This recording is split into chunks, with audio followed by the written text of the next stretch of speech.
This is Infection, the survival podcast recorded live on Tuesday, January 31st, 2017, episode 107.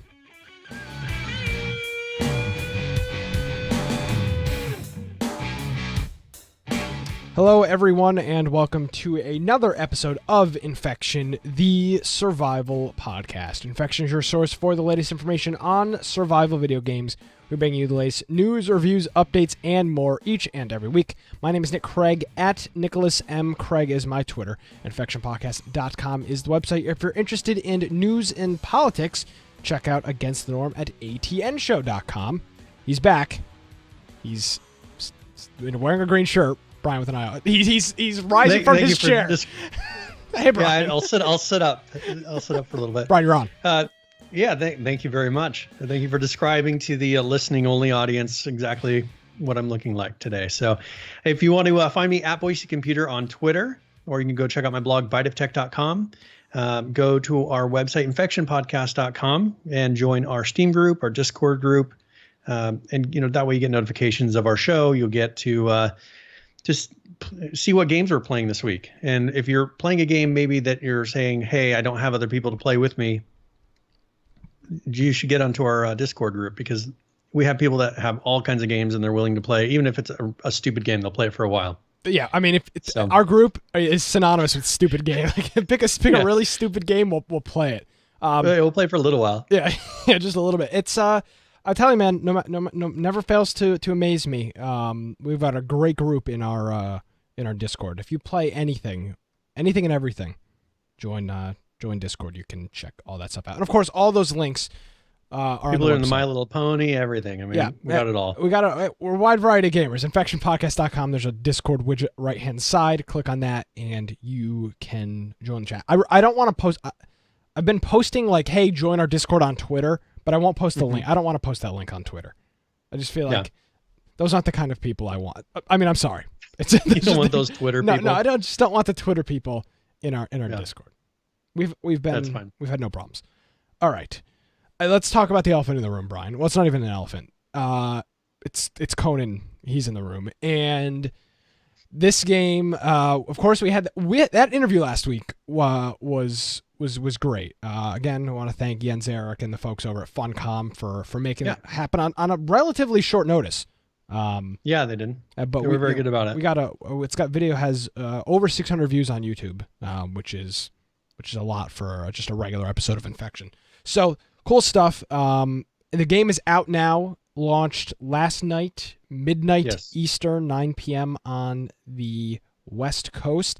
God knows what time or what day in Oslo, where their studio is. Now, one thing that was really cool is they gave us pretty much pre-access for Nick and I.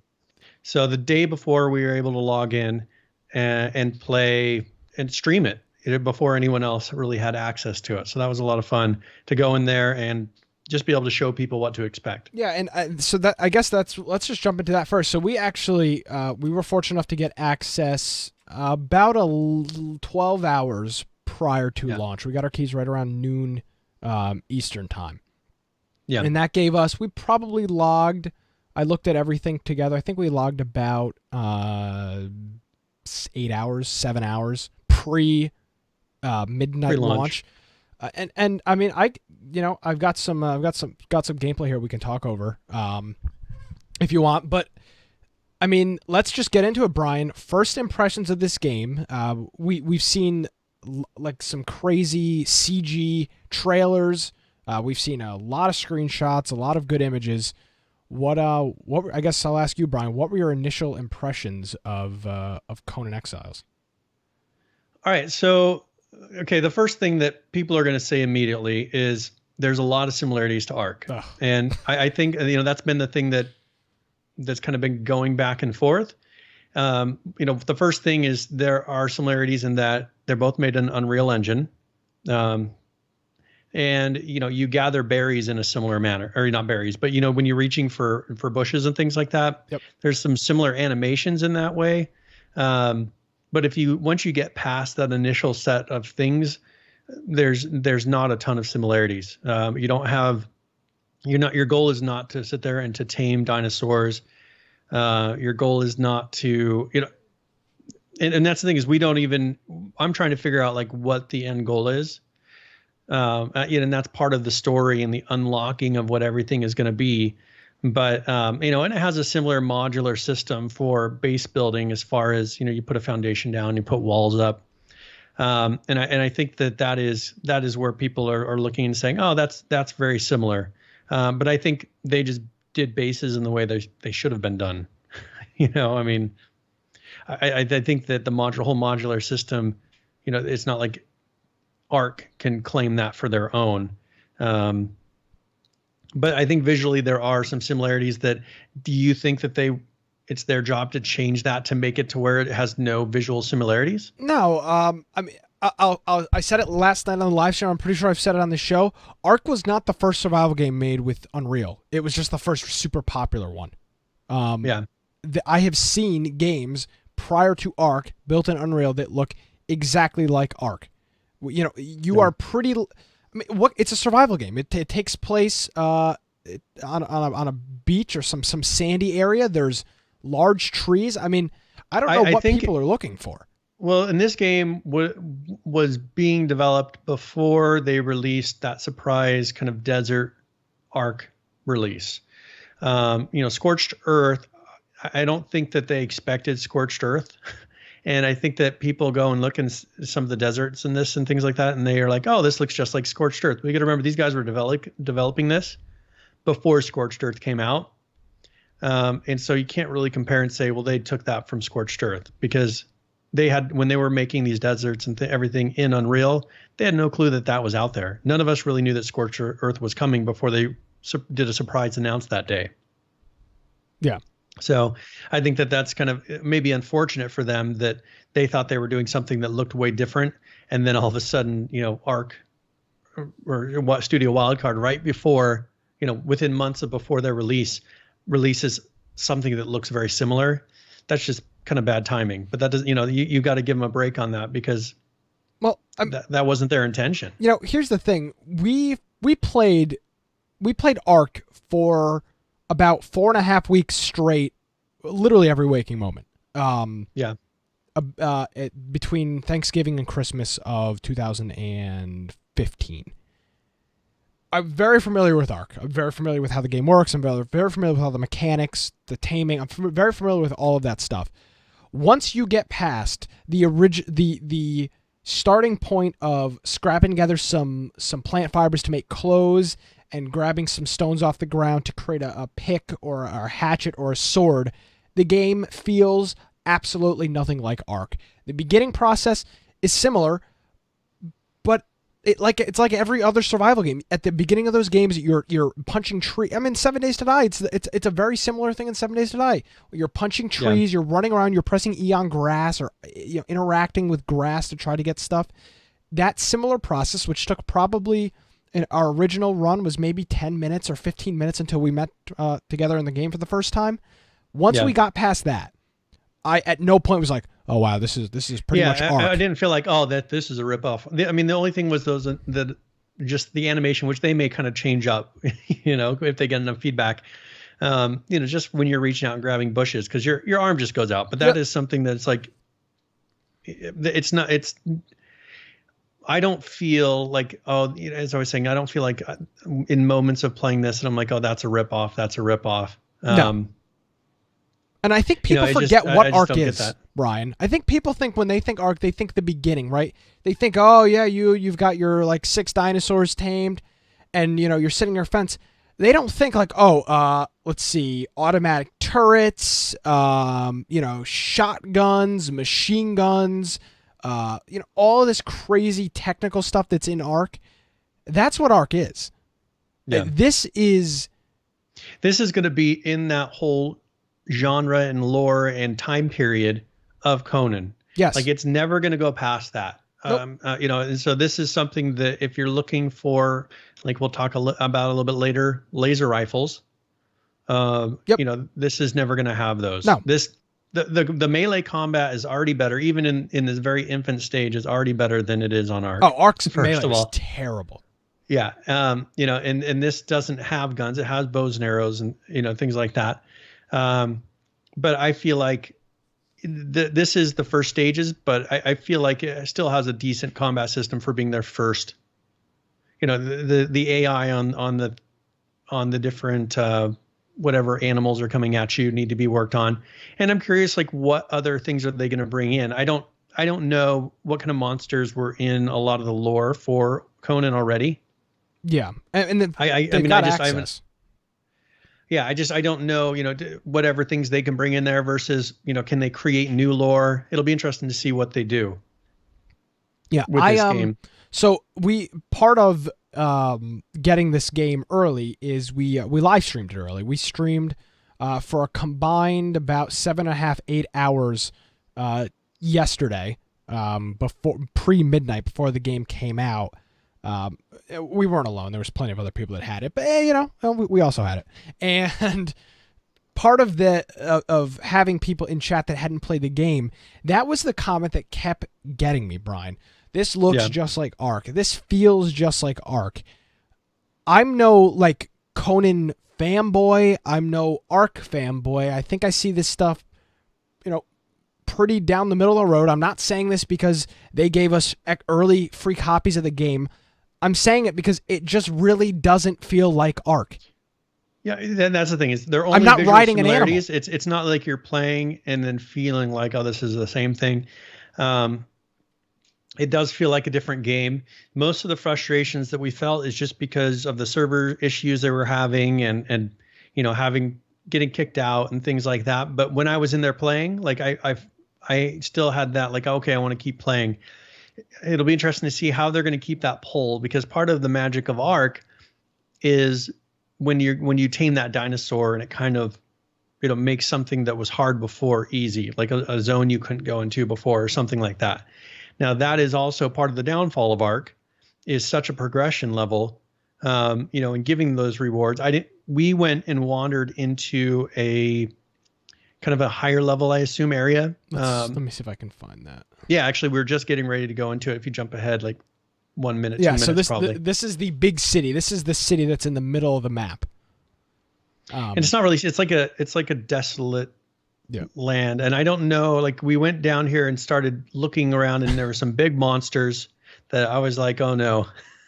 And Nick's, because he's streaming, like his distance is as much. He's like, I don't see him. He's like, oh, I see him.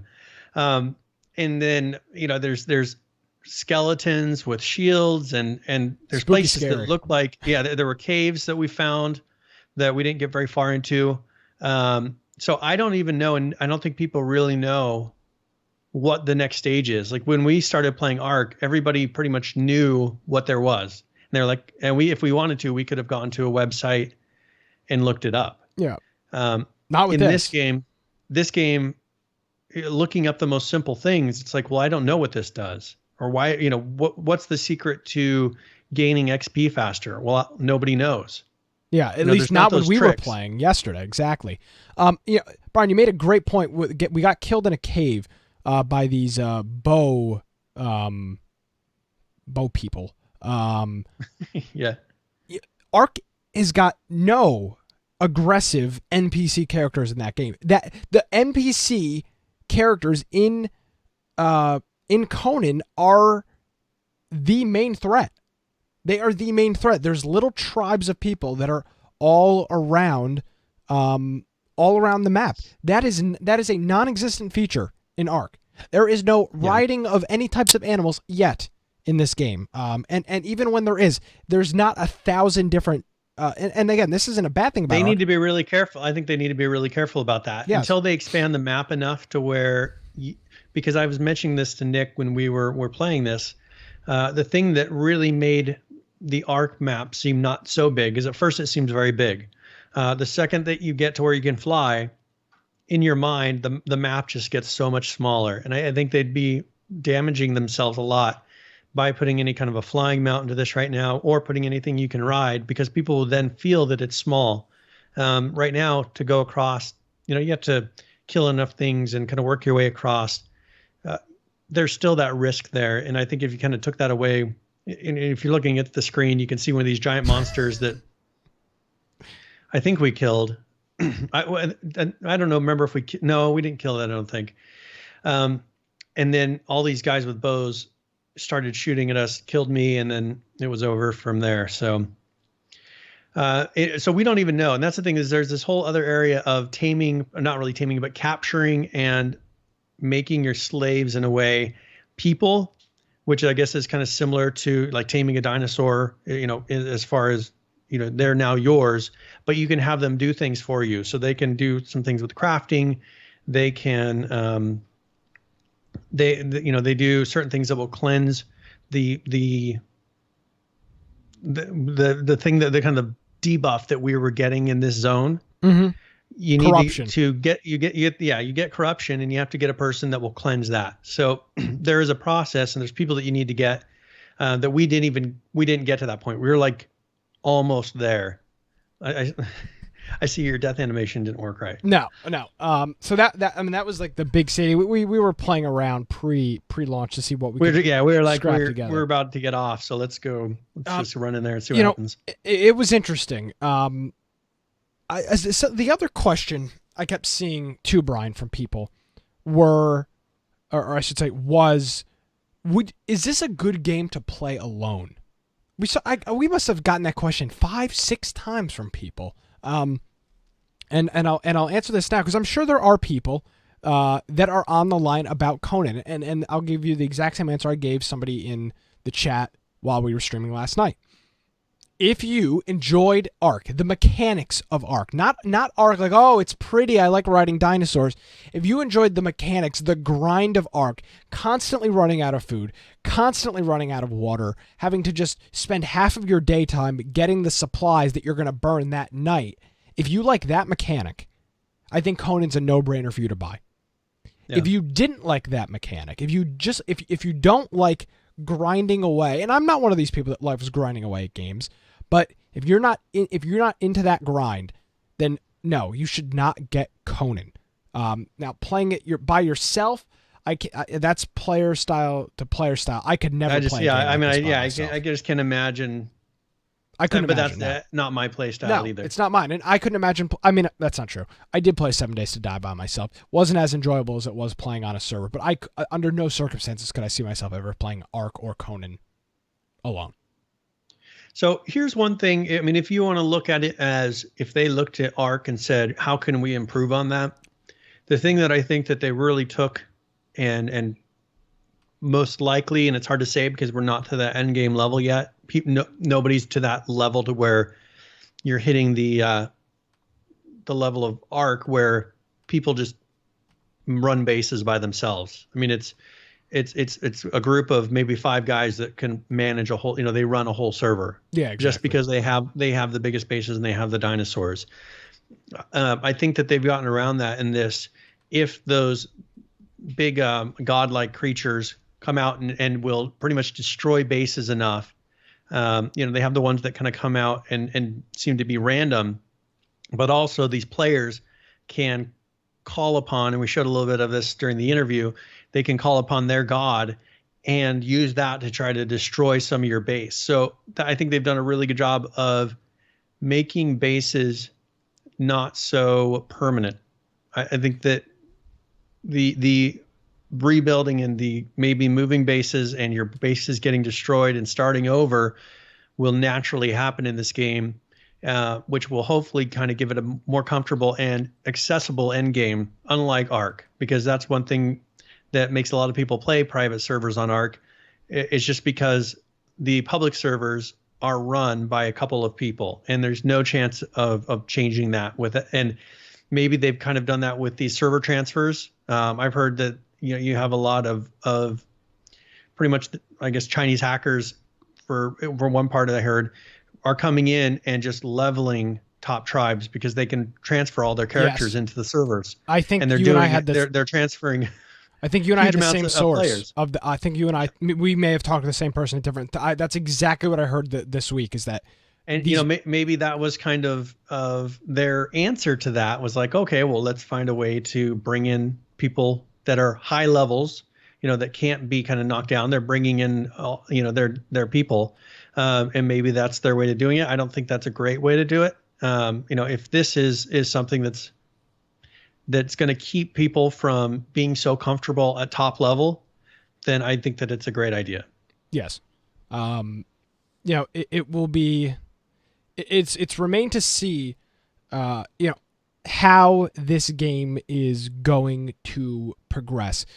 As we stated earlier, they've got their Blitz servers that will be wiping every 30 days. They've got regular public PvP servers that are 30-day wipes. Private servers are 30-day wipes. So it's going to be interesting to see how these two games, parallel. How well does the 30-day wipe schedule work for a game like Conan? Because Ark has had 0 wipe schedule. They've never wiped the public servers. So do you think that them giving in to the community on the regular servers and not doing a wipe schedule, do you think that that's going to end up being, now that you played a little bit, do you think that's going to be a good idea? First of all, should they allow a non-wiped PvE server? No, no, not at all. PvE. That's one thing I noticed. There's already bases all over the place, and how are you ever going to get rid of them? Well, and that's the thing, and that's. I don't want to get too far into the PvP versus PvE discussion, but that is definitely I see a massive issue with the PvE version of Conan.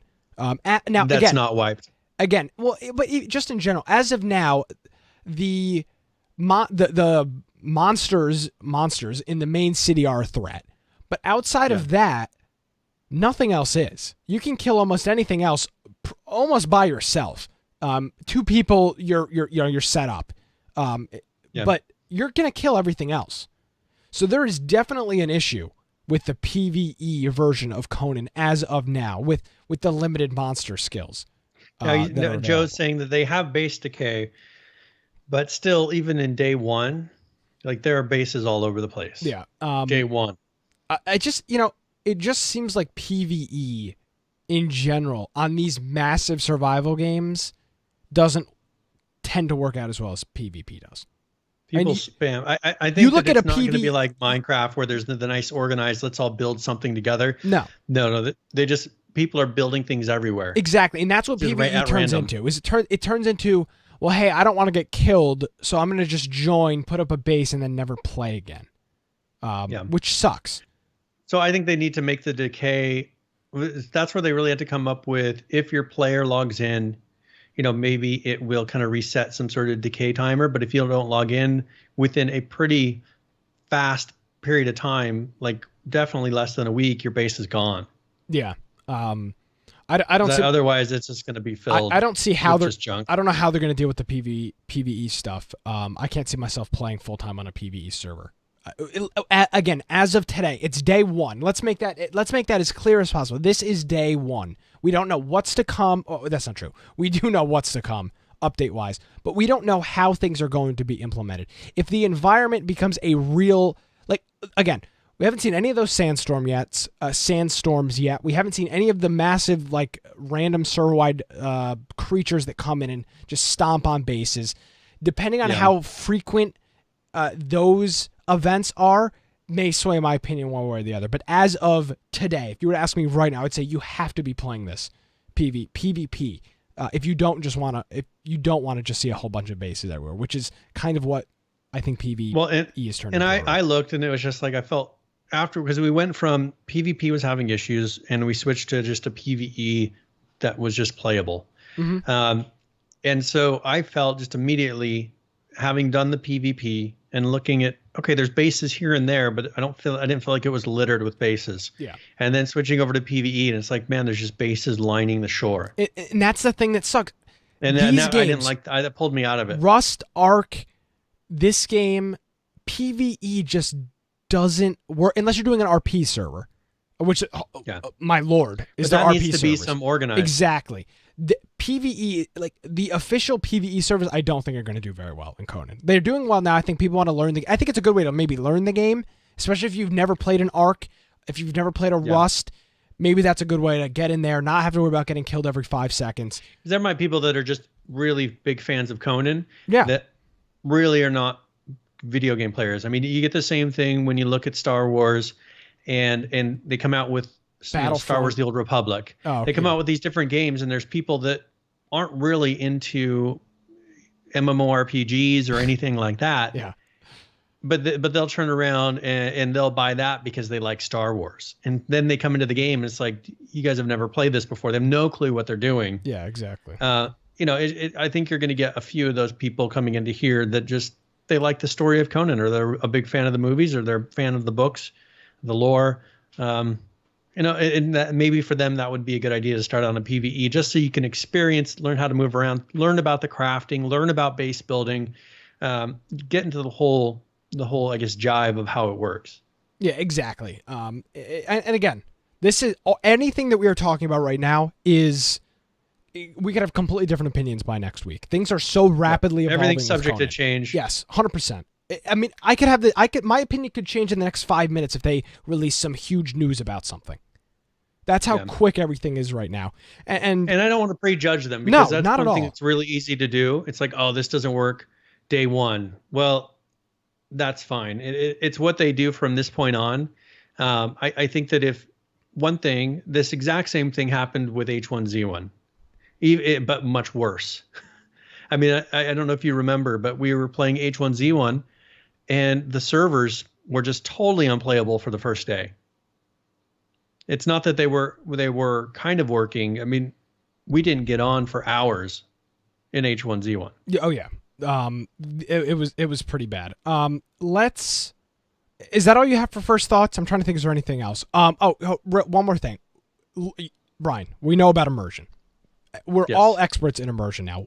Before we get into some of the things today, what was your thoughts on first the immersion and then I guess the lore, or maybe those combined as of yesterday? Okay, so the initial going into the game, having the cutscene, I think that's something that a lot of these games are missing. They don't have any kind of an intro that is putting you to kind of a starting point on the game, or in the right mindset of the game. And with this, I wish they would have gone, and perhaps they will go into a little bit of it, but the whole reason that you're up on the cross, like, why are you up on the cross? Why are you hanging there? Is that something, and this is what I don't know, is that going to be unfolded during the game? Are you supposed to just assume that, okay, that's fine, I'm starting fresh here and let's go? And then, they take you into the initial scene that you pick up a few of your things, and they have some audio that plays of you talking, I think, or maybe actually it's out of the log, but I think it's you talking. Then you go up to some sort of a big stone, I don't even know what it is, but thing that has writing on it. Obelisk. It's like a big obelisk. It's a big obelisk, and it gives you a little bit more of story, but we haven't seen much beyond that. I really hope that they go into the continuation of, all right, you're moving along in this, you go to this farther area, and then some more of the story is unfolded, like something else happens, because I just haven't seen it yet. So I don't know. They said head towards the city, any city, or every road leads to the city. Yeah, exactly. Well, but what is the city? And that's not that I need to know it right at that moment, but I want that to be enough of a push in the right direction to say, all right, well, I'm going to try to discover the city. And I just don't even see how right now they're going to explain to you what that city is. Like, I haven't seen any hints at something telling you, what's next. It's you know what I'm saying? Yeah, it's now JD. He says, now they do tell you your crimes. One of the crimes up there was like, it's something computer related. Like, I didn't even pay attention. It was, yeah, I read it, and it's kind of weird stuff that they wrote up there. It's really awful text. Like, the font that they used is almost unreadable when you go and type your name in there. And then it says your crimes up there. I didn't even. I couldn't. It was so unreadable. I didn't even bother fuzzy reading. Yeah. Font. I think that's where they're, and this is all stuff that's early, but I hope that they maybe go into a little bit of telling you, having you discover your own story, and then you're discovering the story of your environment, because that's what will do it for me for immersion. Right now, they're just starting out, like there's just the tip of it is there, and they need to really keep the story going. And I don't know if they're going to do, we'll just have to see. As PH says, there's a lot of lore out there, but they need to, they need to use it, because right now they've told you the beginning of the story, and I'm assuming that's all content they're working on. That's probably stuff that will be put in there as we go. I'm sure some of it is ready. They just don't want to put it in early access. Yeah. Yeah, you don't want to ruin. I mean, that's the thing is, you don't want to put everything into early access to where there's stole the words, nothing new at the end. Stole the words right away from me. Exactly. I mean, there's a certain. It will be cool in a year, hopefully, when this game comes out of early access and the beginning cutscene's completely different. There's different story, like a whole new thing at the beginning. It's like, oh man, this is a completely new game. Yeah, like that would be cool. And if they get it to where, all right, we're gonna test the elements of telling the lore, and we're gonna just get that kind of bug tested in this, tell some of it, and then save for putting it all in there at the very end, then I think that'd be cool too. Yes. I don't know, that'd be a little bit more of a risk, but I think that they could do, I think that they could do that, because there is so much story here. Just get the elements that, for them implementing the story correct.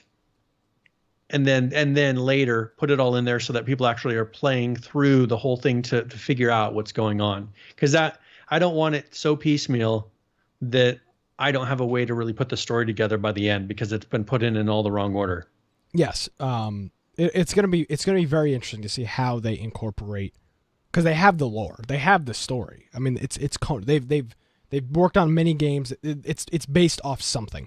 So they've got the lore. The question is, how much, if are any, they going to take this? More do they implement? The thing is, are they going to take this game and use it as an opportunity to maybe give Conan lore to a new audience, or are they going to be expecting that you already know a lot of these things? I hope that they give it to a new audience, because this is a new audience. I don't want to have to go and read all the old stuff to figure out what's going on. No, I think which you have to do with a lot of games. If you look at even WoW, there's a lot of things happening that if you haven't looked at the lore of WoW, you're like, I have no idea who any of these people are. I have no idea what's going on. And that's where people just click, and hit okay, because these are all just words. Yep, exactly. Flying by the screen, and it means nothing to me. Exactly. I hope that they allow people... As you said, they need to tell it new here. Yes, 100%. It's a completely new audience. The people playing this game are not people that played, in most cases, the other Conan game. What was the Age of Conan? Was there other one?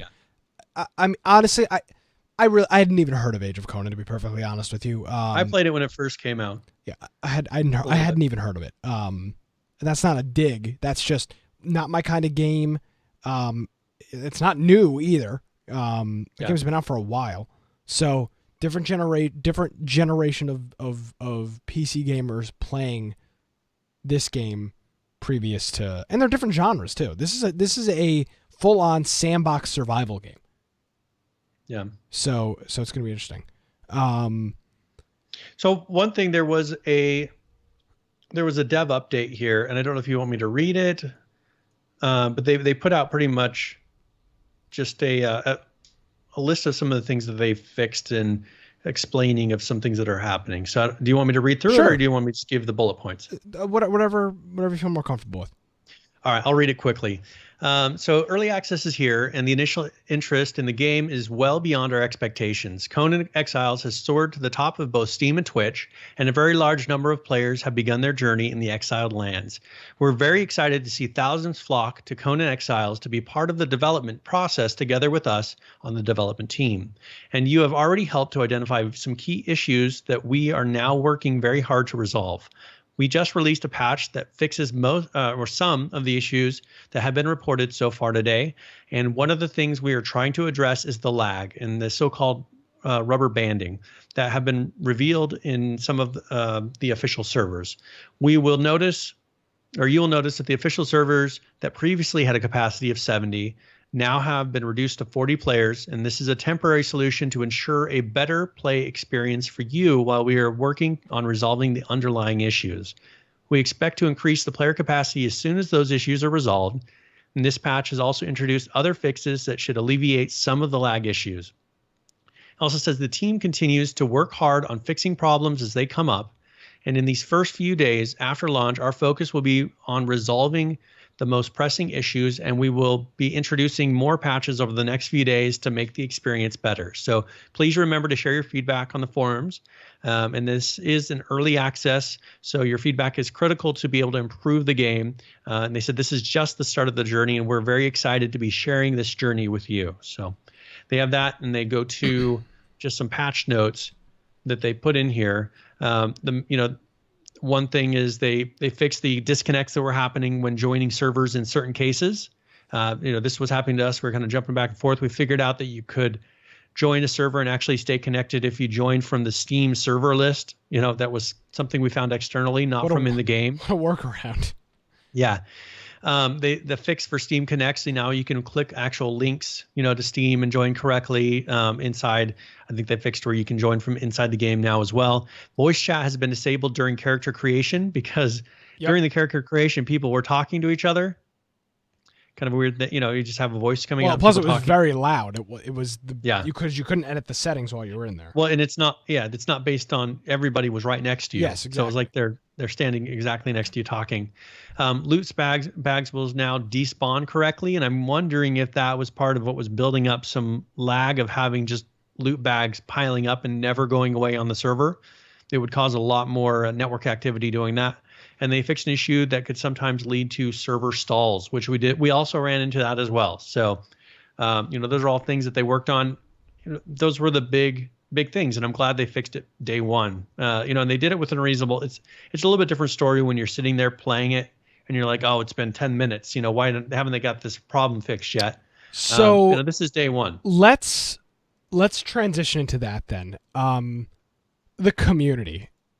I've said it multiple times, and every time I say it, I get one or two nasty comments from somebody. The gaming community is the worst group of people in the world. Yeah. I mean, there is just no logic with half the people in this community. And this game came out, it's been out for less than 24 hours. They're being responsive. They're not pulling a No Man's Sky on you. They're not like, hey, here's the game, bye-bye, we'll see you on the flip side. They've been responsive. They've been updating you on Twitter. They've been updating you on Steam. They've done 3 or 4 versions of the game by now. I messaged them and they've responded to me directly. Yeah, Brian was DMing somebody from the company. They were responding to art. I mean, they don't. The people doing their social media is not the person that we talked. The social media is not Jens Erik. He's the community manager. He's doing some of the social media. He's not doing all the social media. We asked 2 separate questions on Twitter. Both got answered. They are very, very responsive. And for people to be sitting out here on Reddit calling for their head, I'm gonna refund. I mean, you're an idiot if you're gonna refund this game because of the servers. I mean, you've obviously never played an early access game in your life, and they're just not for you. Don't buy an early access game. Buy a $60 title. Yeah. It's just and that's ridiculous. The thing is, you're always going to run into this with these type of games where day one you have thousands of people that are trying to play at one moment. Yep. We ran into the exact same thing with H1Z1. Ark had the same problem as well. Yeah, where you have all these people, they're having to spin up all of these servers, and in 3 days, then the servers are going to feel like they're dead. Because those thousands of people that were all trying to log in at the same moment, day one, are going to be logging in once a day or every couple days after that. And so, you're going to go from servers that are full 70 people at one time to now you have 15 people at one time, and they're like, we never run into anybody. There's not an easy solution to that because everybody wants to be able to play at day one. Yep. But, if they can start to consolidate servers, or maybe the ones that wipe on a regular basis, start consolidating those to where they can get the numbers down, and don't add any more non-wipe servers because they're not going to need any more than they need today. I mean, I can't imagine. I agree with that. They're going to run, and that's the issue, is they're going to run into the same thing where they have too many servers. Now, what do? All these people want to have these permanent bases. Yeah, exactly. How are they going to get it past that? But here's the thing. They've already, and this is good on their part, they've already introduced the idea of wipes. Wipes are going to be possible. Certain servers wipe. So if they decide, hey, we're going to wipe every... here's the thing. This game's eventually going to be out of early access. Maybe a year from now. There's going to be a wipe then. Like inevitably, like it or not, the servers will be wiped at some point. So since they've already kind of ingrained, hey, we might wipe. The wipe's a possible thing. This might happen. Into people's. I think they heads. need to do it 1 month in. I think they need to just say, hey, now that the community has leveled out, we want everybody to have servers that are full, and you also know what to do now. You think they should wipe every server 30 days from now? I think that or at least half. I think maybe they can do them in sections, but I think they need to start consolidating these mass amount of servers, because who needs 200 servers? What are they going to do with 200 servers? Yeah. Honestly, sure. I Sure. don't want all these servers. It's a huge cost to the company, and I feel sorry for them to have to go through it. It is going to be a huge expense, and it's going to make people feel like there's nobody on their server. They really need, and I think they need to take that hardline approach and just explain it to the community. Don't make any excuses about it. Say, day one, everybody wants to play, but we need to balance the servers to the number of actual players who are going to be playing on a long-term basis. So, we're going to reset. We're going to combine servers to where there is a decent population on all of the servers. Yep. Period. Because you're just there. I don't know. I don't want it to be.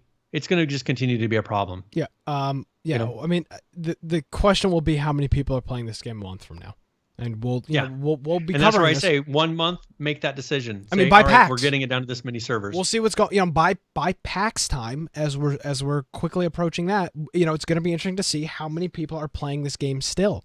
I plan on still playing it. And here's the thing: maybe the Blitz servers are the way that almost all of the servers should be. Maybe some of the RP. And if people get used to realizing that their bases are going to kind of be destroyed on a regular basis, anyways. Yeah. Then really, what's the difference other than you're having to progress through your levels again? And now, okay, one thing. PHE actually posted a link to kind of show some of the content that I was talking about. Like, we don't even know what they're going to uncover yet. And here's some picture of inside of a cave of something happening. Yeah. So obviously there's a lot of story that hasn't even been unfolded yet. I mean, there's people in there. We talked to one guy that was a traveler, an NPC that you could talk to. So how many of those things that are in this game that are yet to be discovered? And that's one thing I really like about a new game like this, especially one that everything isn't posted in forums. You can't easily look up the answers, is we're going through and figuring all of these things out. And I think that's really cool. So that's one of the benefits of doing something like this, an early access game, is there hasn't been a wiki that has every answer yet. Exactly. We've got a couple of other things, but to kind of encompass our thoughts of what we've talked about for about the past 40 minutes or so, I think Conan and the team at Funcom have done an absolutely phenomenal job. They got this game out at midnight. When they said 12, not even midnight. Somebody in Discord was downloading this game at like 11:58.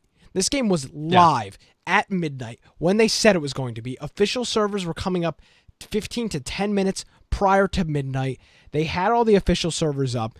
There were a couple crashes here and there, but again, when you are buying an early access game, that's what you're buying into.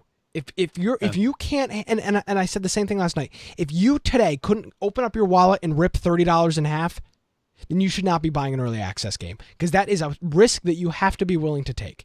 It's just it's just the name of the game. It's the name of the game. If you can't live without $30, if you can't flush $30 down the toilet, then you should not be buying an early access game. You shouldn't be doing it. You should not be doing it. So we'll see what goes on with this. Unicorn Joe's asking question in chat, what server are we on? Based on servers up, down, things all over the place. We got in a lot of trouble with H1Z1. Every week we were on a different server. Hey, we're on this server. Hey, we're on this server. Yeah. So in our Discord, if you join our Discord, there's a link on infectionpodcast.com. There's a servers channel, a text channel called servers. The pinned post says what Conan server we're on. Check often, check frequently. That page. And the issue is some of the servers that we started on now are constantly 40 of 40 players. So which is going to happen. I mean, all of the public PvP servers are going to always be full. Yep. That's a And temporary so solution. people need to be willing to move around a little bit the first week. Yep, exactly. Until things settle out. Once things start to settle out, then we can start saying, all right, well, let's figure out a permanent home for us. But right now, if we go to a server that most likely a week from now we'd enjoy playing on, they're going to be full to where most people won't be able to play at the same time. So the other thing is we've looked at maybe hosting our own private server. Not really. I don't really want to do that. I like playing with other people. Well, I think this game is more likely to bring random people right now than when you make an Arc server. Yeah, it's tough. Nobody comes on. It's just like there's so many Arc servers out there. On this you have people kind of coming in from random. So if you're going to do it, you would make the private server now so that you get that community of people, and don't try to be friends with everyone. Yeah, just let people play, because that's the problem we always ran into is, you host your own server and it's like, okay, everybody's part of your group. Yeah, Joe's got his own server. It's called Infection. If you want to search Unicorn Joe in our chat, he's got a server. We may be jumping over to that.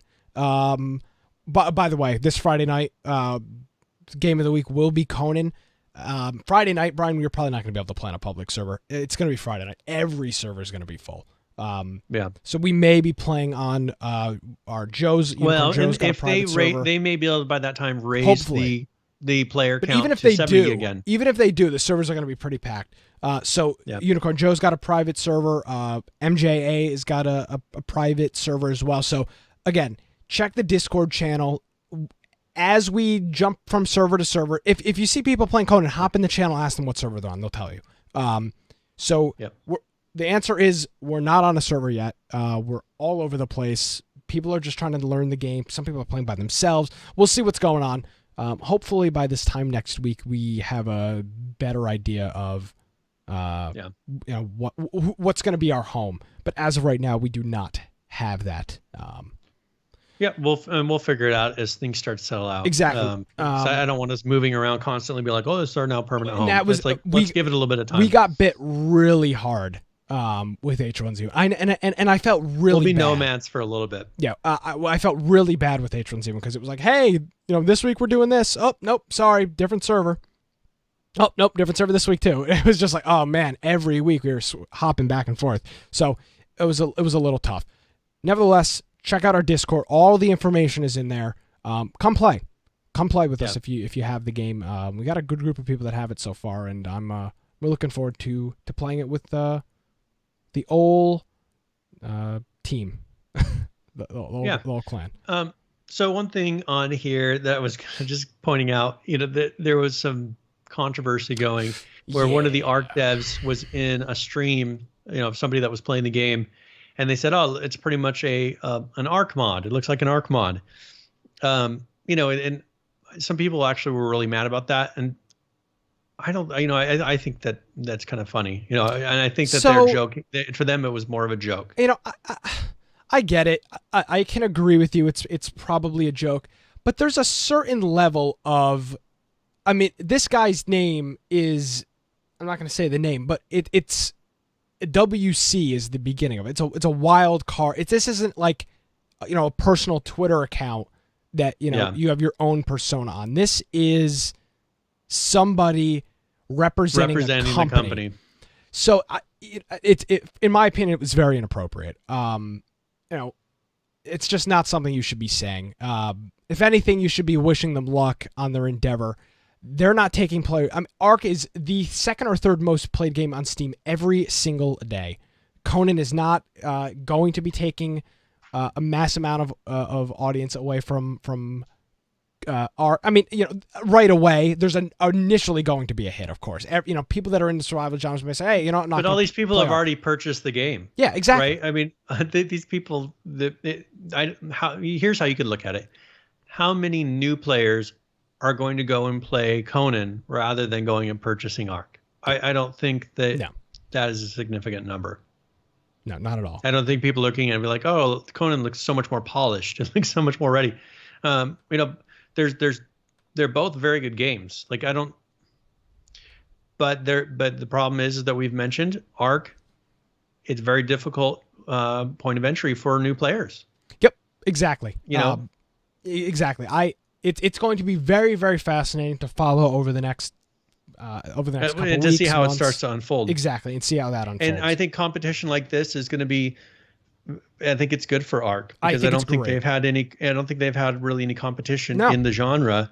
They've Rust, just kind of run kind of, but Rust really and ARC really aren't the same thing. No, they're very, very different. And so I think that them having to, maybe this will be the thing that spurs them to be like, okay, well, how are we going to improve this game? How are we going to, are they going to start putting in lore? I mean, we're going to talk about some of the things they put in a lot of stuff, but the things that really draw me to a game, I just don't see any signs that they're coming, in ARC.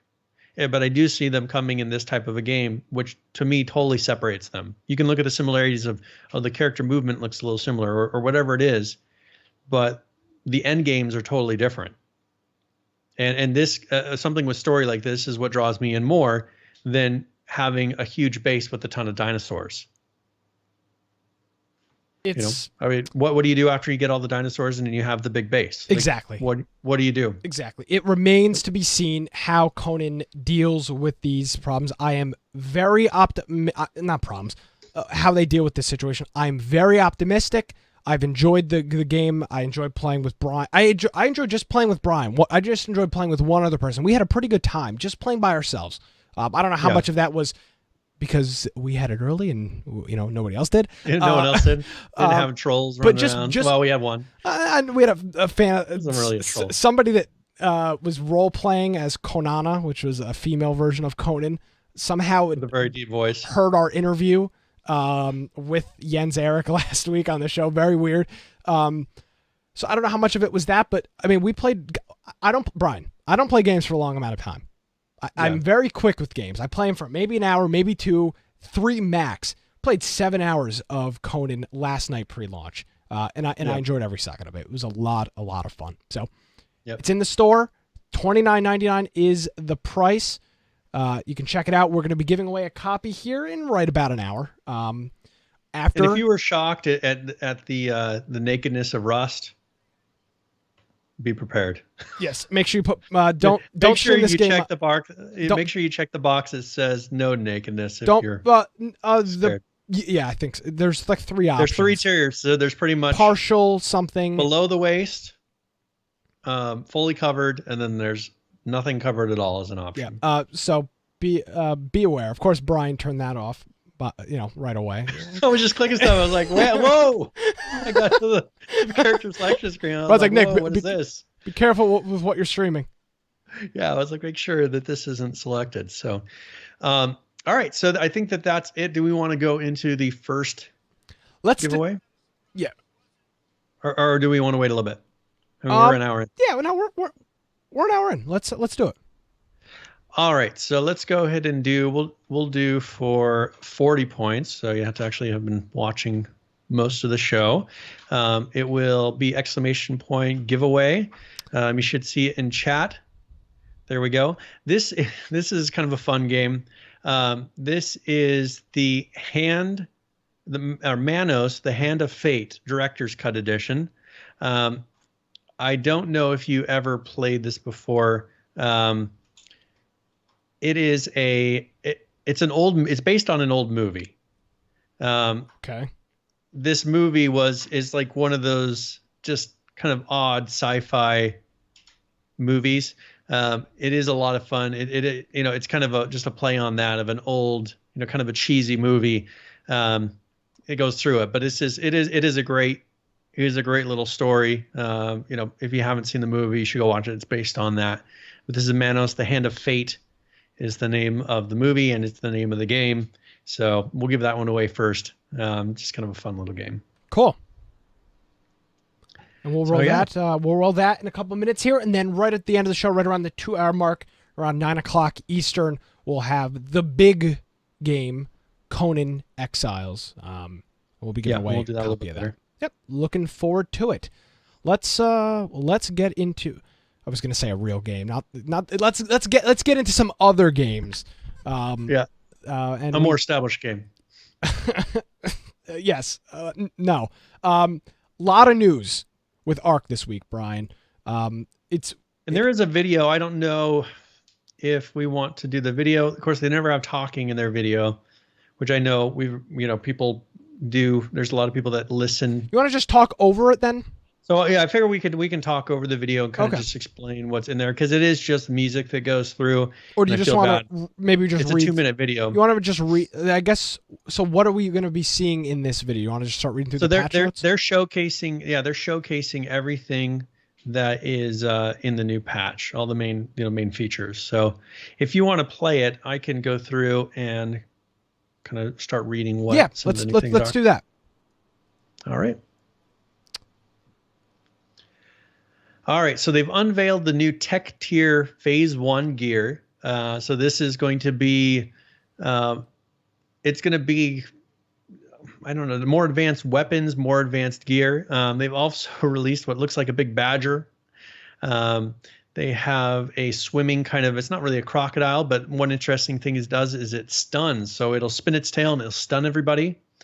And they show it here. It's pretty much swimming in the ocean and, with a bunch of manta rays and everything else, pretty fast in the water. And then they're showing all the different variations. You can color gear. So I think that these are just painted Tech Tier gear. Tintable, I believe is the word. Tintable Tech Tier gear. And they show some of the new, it's just dinosaur gear. This is something that used to be a mod, having all this different armor and everything on. Brian, let me stop you for 1 second. I'm sorry. Okay. Watching this video. So yes. when you're on Reddit, playing on the Conan subreddit, and you're saying, this looks just like Ark. This is literally Ark. Let me just play this for you. Is this what Conan Exiles looks like? Just nothing is like this it. This guy's literally wearing a mech suit, swimming through the water at about 1,000 miles an hour. This robot is wearing I'm sorry. This T-Rex is wearing T-Rex looks like a robot. He's wearing like a cyborg outfit. I mean, folks, these are not similar games. You're shooting laser rifles. Yeah. Can this stuff just stop? It's real simple. I'm sorry. Well, okay. So one of the things about Ark is they pretty much pulled in every concept known to man. Yeah, it's like, it's cool. let's put this in there. It's cool. Well, they can take anything that they think is a cool idea and put it in there. You go from Conan cannot do that. No. They have to stick to the lore. You go from naked on the beach to you might as well be flying a spaceship to the moon. That is essentially the ladder of progression with Ark Survival Evolved. You can go from waking up, which is fun, which is cool. It's awesome, but it's not Conan. It's not. It's not Conan. They're two completely different things. Yeah. So I'm sorry. I couldn't help myself. Yeah. So anyway, so you're going through and you just, it's going to be even a bigger stretch from the beginning player to the final player, which has been one of our big complaints. They showed here now jousting, so they have super cool, kind of a weird. Okay, so can you pause it for 1 second? Yeah. Maybe I can put in my opinion. Sorry. We'll be able to keep up. So on this game, are we going from? Are they going to eventually make it so that you actually feel like you're progressing through time in a way? Because if you look here, this is very medievalish. Right? Uh-huh. They even have medieval gear. Yep. But the thing is you go from that in a matter of weeks. Like there's not a real progression through the story of, I have Metal Gear now. Like you have Metal Gear and your only goal is to get to the next level of gear.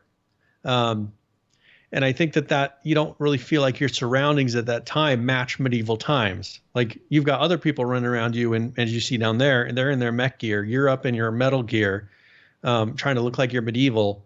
It's not really a role-playing game. And so I get kind of confused with why do they put in jousting, first of all? I mean, I know that it's cool to, you can joust on your different dinosaurs, but this game is so all over the place. Yep. That I just, there's just a lot of cool stuff in there. And that's not really a bad thing, but I always just wonder how are they how are they thinking they're going to pull this together in the end?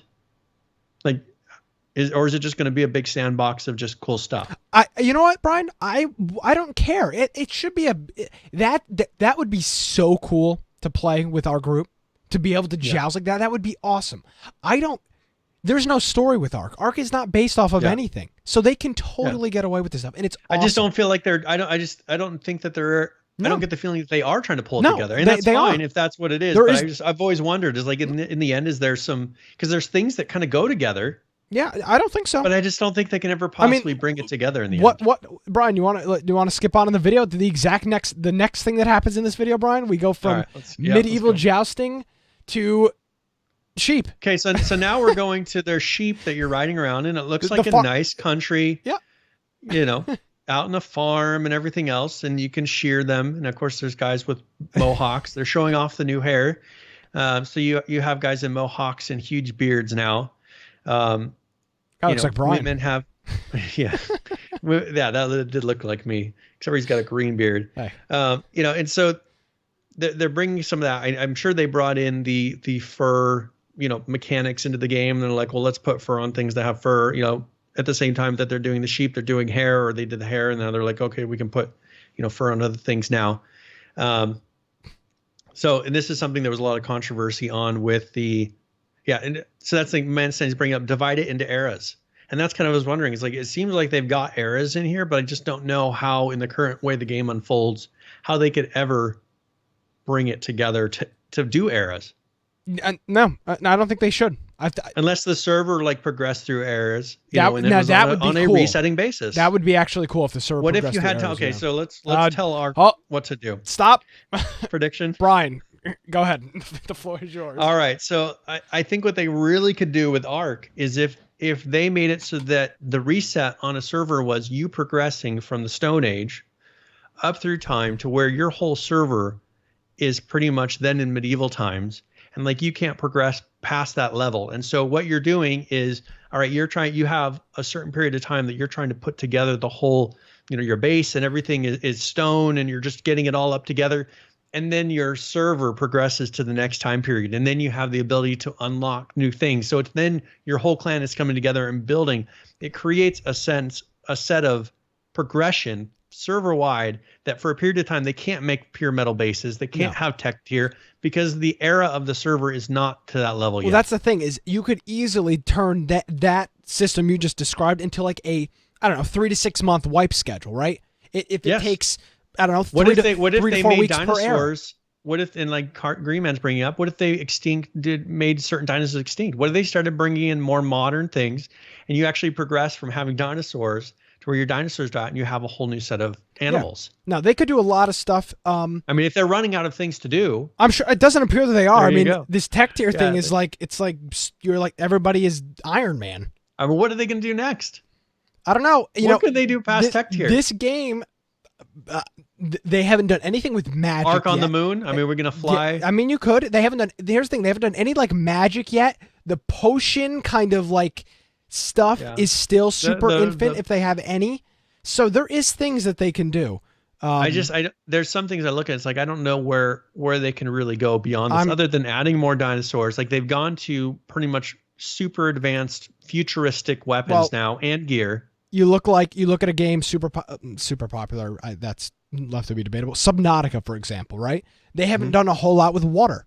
Maybe now they're at tech tier. Okay, now we're going to start working on water bases. Really, and they have started working on that, and maybe that will be the focus of really making that the new biome. Because if this game could have a super cool above ground building system, which it does, in my opinion, and a really cool Subnautica-ish thing in the water, plus they've got the really cool cave system, you now have the possibility to do whatever your heart desires.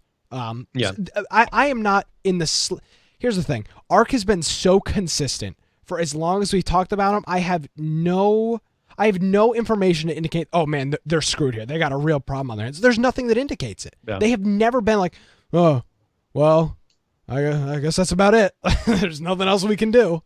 Okay, yeah. What if they treat it like, JD's saying Age of Arcs, but what if it's kind of like what we saw with Westworld, where there's different worlds? You know what I'm saying? What if they're eventually just creating a huge ecosystem, like a sandbox of getting everything in there, and you actually progress through different time periods, and it's not going to be just like you would see Earth time periods, but maybe there's certain things that are available at different times, just to make it so that everything's not the same, because that's what you run into right now. Like, everybody knows you get this dinosaur to this level and you do this with it. And, from server to server, it's all the same thing. Yeah. I think they could have a really cool effect with that because they're getting enough stuff to where they would have the ability to do that. I agree with you 100%. I mean, it would be interesting to me. And I know it would be hard to do, but I think this company is up for it. Now, there was still more left in the video, so do we want to? Oh yeah, sorry, I totally forgot about that. All right, okay. We're at the hare. Yes, there we go. Yep. So we're looking at the sheep and he's ramming. There's a little comedy in there. So they take you into where they're showing you how you can shear sheep and get wool to be able to make things. Great so animations. So they're cutting away and the hair is falling away. And now they're going into the barber shop where you can actually look into a mirror. Pretty cool. See how your haircut is, and you can go through different haircuts and see what you like the most. They did something like this in WoW, which is very similar. You go in there and you get different hairstyles. Now here, pause this. Oh, sorry. Go back to the beginning of that. Tell me if you notice anything odd about this scene when it go back just a hair to where it scrolls out and you see. The people aren't wearing pants or shirt. Yeah. Are there any naked characters in Ark? Truly naked? Oh no, there aren't. Huh? Why are they naked in this? Interesting, Brian. Why are you're really ingrained in the details here? I have no idea. I noticed these things like, why are they doing that? Yeah, like, other than comedy. There's a guy's there's a guy's bottom that is pixelated, and there's what appears topless, to be a female. They always have underwear on. Yeah, they do. Huh? Why in here are they hinting that maybe they're going to take that away? Like that's what this other game does. Like, or are they making a jab at that game? I don't remember them. This came out early enough to where that wasn't even a thing. Like, this is just kind of funny timing. Yeah, plus the one has bunny ears. Looks like that one's wearing like a Playboy bunny's outfit. Yeah, it's just kind of odd. I mean, I saw the scene. I was like, well, what are they saying? Like, is this just to be funny?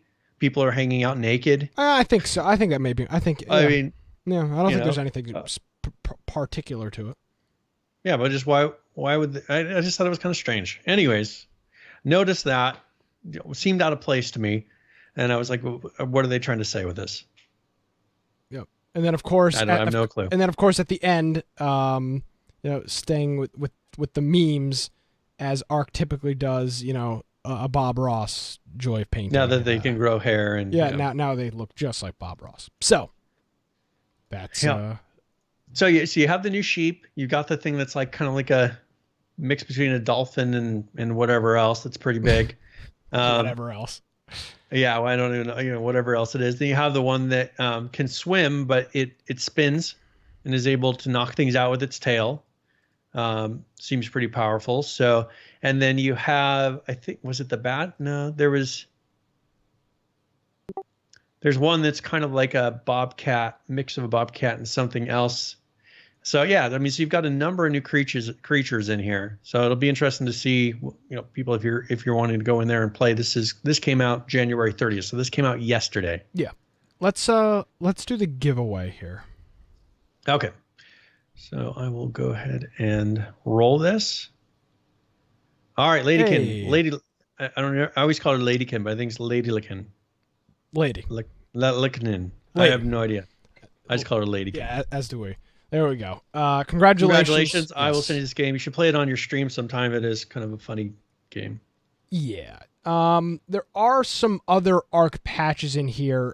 They're quick. There's nothing too descript, and we do have some other stuff that we can get to if you want. Just battle eye connection logic issue going on. Crash with if you're using some various mods. They don't get into the details. And a fixed crash associated with the facial hairstyles. So certain mustaches or beards may have been causing your game to crash. Mustachios. Yeah, mustachios. So make sure you're up to date with that. And it's funny how it's like with Ark now. It seems like obviously they're getting way more comfortable with doing these big patches, because after a big patch, it's like it's little things like various mods causing a crash.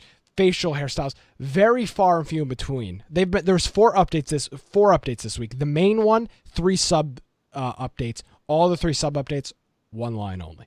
They've really got this process nailed down, and they've got it. They're definitely professionals. Oh yeah, I mean, they're very, very good at what they do. The streamlined process of this, they release a brand new patch and they've done 3 non-existent updates since then. One thing I thought was funny is they put a post. I saw a post on Twitter where one guy was like, "Oh, we forgot to put out the Mac and the Linux version because they fell asleep while they were waiting for it to compile." Oh, nice. They were like, "We didn't get it out at the same time as the Windows one because we fell asleep." So yeah, they got that out right afterwards. It's impressive, to say the least. Yeah. It is very, very impressive to see what this team does. Hats off to them. So and then one thing, just as a heads up, so in 20 days, so this is going to be on the 20th, they're planning on doing 255, so they're going to be coming out with 4 more new dinosaurs so far. Some more of the tech different styles of gear. One of those is going to be tech underwater bases. And then they're going to be adding some more hairstyles and more facial hairstyles, which they can just keep adding to as they design them. I mean, there's no real limit to that. So they'll just keep on tossing those in, I'm sure. There you go. So that is pretty much Arc. Yes. Good stuff on Arc. Do you have a preference on where we go next? Do you want to go to H1Z1? Yeah, sure. As been custom with H1Z1, not a whole hell of a lot. We had literally nothing. Well, first off, literally nothing in King of the Kill this week. Like, nothing at all. Just people complaining on Reddit like usual. Nothing crazy. Some good Dr. Disrespect. I don't know if you had a chance to watch that video I posted. Yeah, I did. Of how great of a job they do at Daybreak and how everybody really pulls their load there. Yeah. So we do have the Just Survive test update. This was just released yesterday.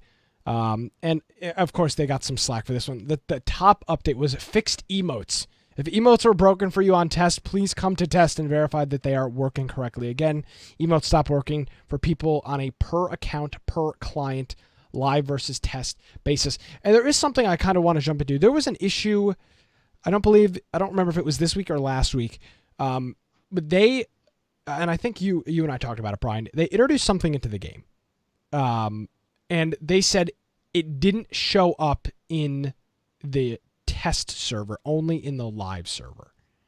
Yeah. And how's that possible? Exactly. And I don't want to harp on H1Z1 for 40 minutes, but they still are having an issue with their live servers, or excuse me, with their test servers replicating their live servers. They're not the same.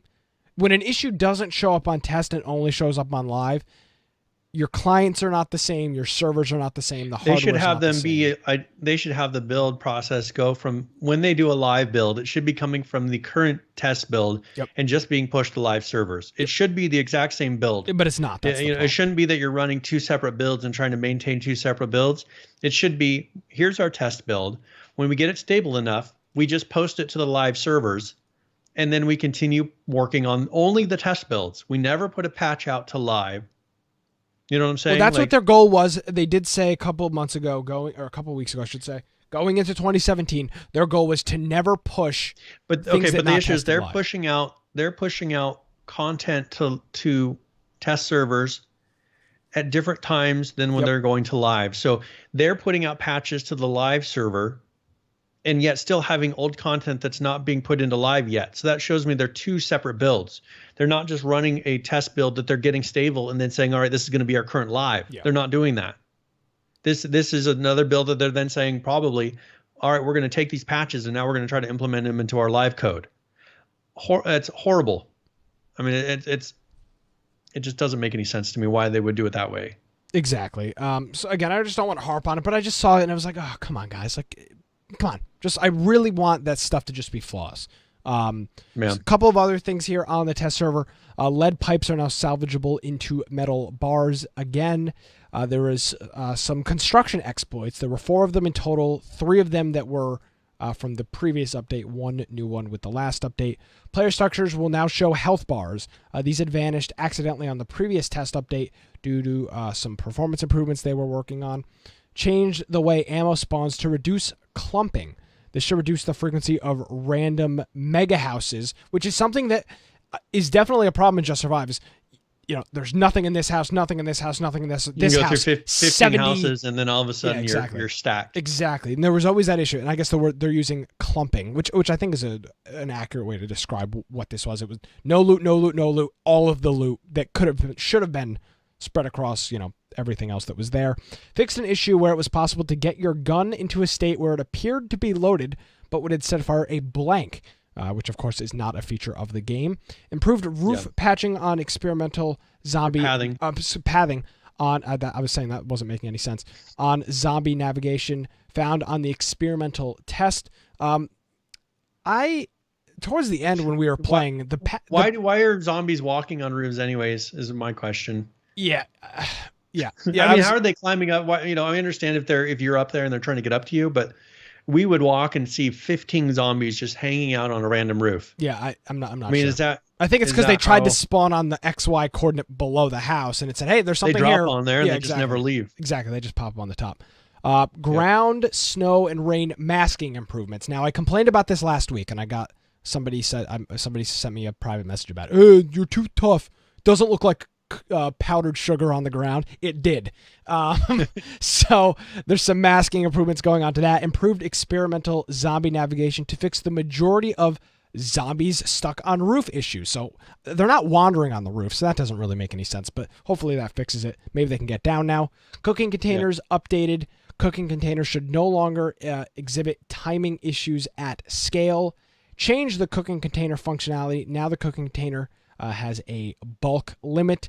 And then not unlimited storage. Change the cooking container burning function. Wood items produce charcoal, not ash, like they did in the previous update. And then the final one here is fixed an issue where cooking containers did not consume fuel properly. And that's up to date with the latest. They've been doing one of these about every 10 days for the Just Survive test server. And of course, I am guilty. Brian is guilty. If you're watching the show, you're most likely guilty. You need to get on the test server and play. I know. I don't practice what I preach, but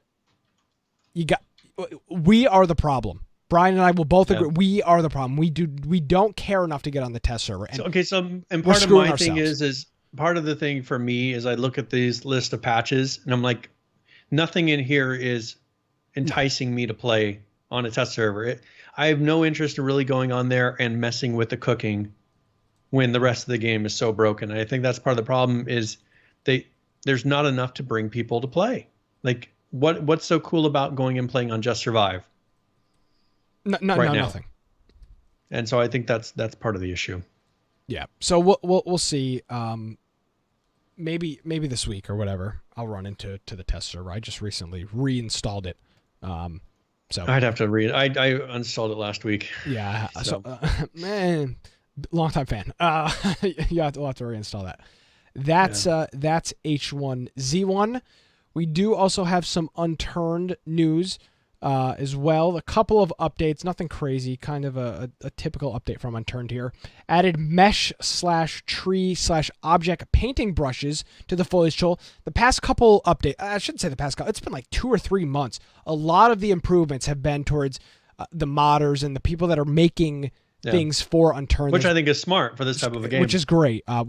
We've seen how well it works with the community workshop, the community crate, which launched I think 2 weeks ago, which was a lot of curated community items, and maybe we'll have the chance to ask Nelson some of those things pretty soon.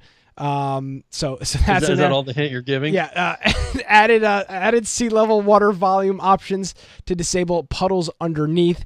Added water volume type options for dirty, salty, and clean refills. Added the option to preview affected coordinates to the landscape tool, and added the foliage volume options to block specific foliage types. Most of that stuff is letting people control things for their modding. Control things how you want it. Now, a couple of improvements in here. Improve the landscape tool to use inspector and support config undo/redo, so you can go back and forth if you make an error.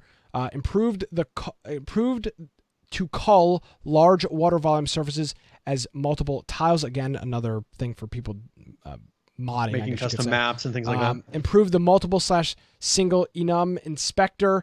Added the inspector enum attribute. Updated programmers to and- Steamwork 1.3.9, upgraded to Unity 5.5.1 F1. which he's been doing every single patch. He's been Yes. upgrading a newer Unity version. So And then here we go. This is finally for you players. the first thing here, tweaked equipped Steam items to show a gear icon, tweaked to ignore econ ticket until fixed, and then a couple of fixes here. Fixed several problems.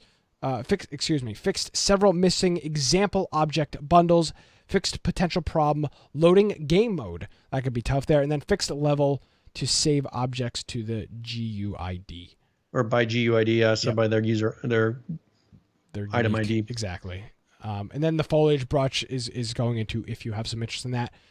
This seems to be the push that Nelson is going towards, is Yeah. getting the best tools I think that's possible. how we can get more Yes. people, because And there's you know, already he a can crap come ton up of with people so many playing this things. game.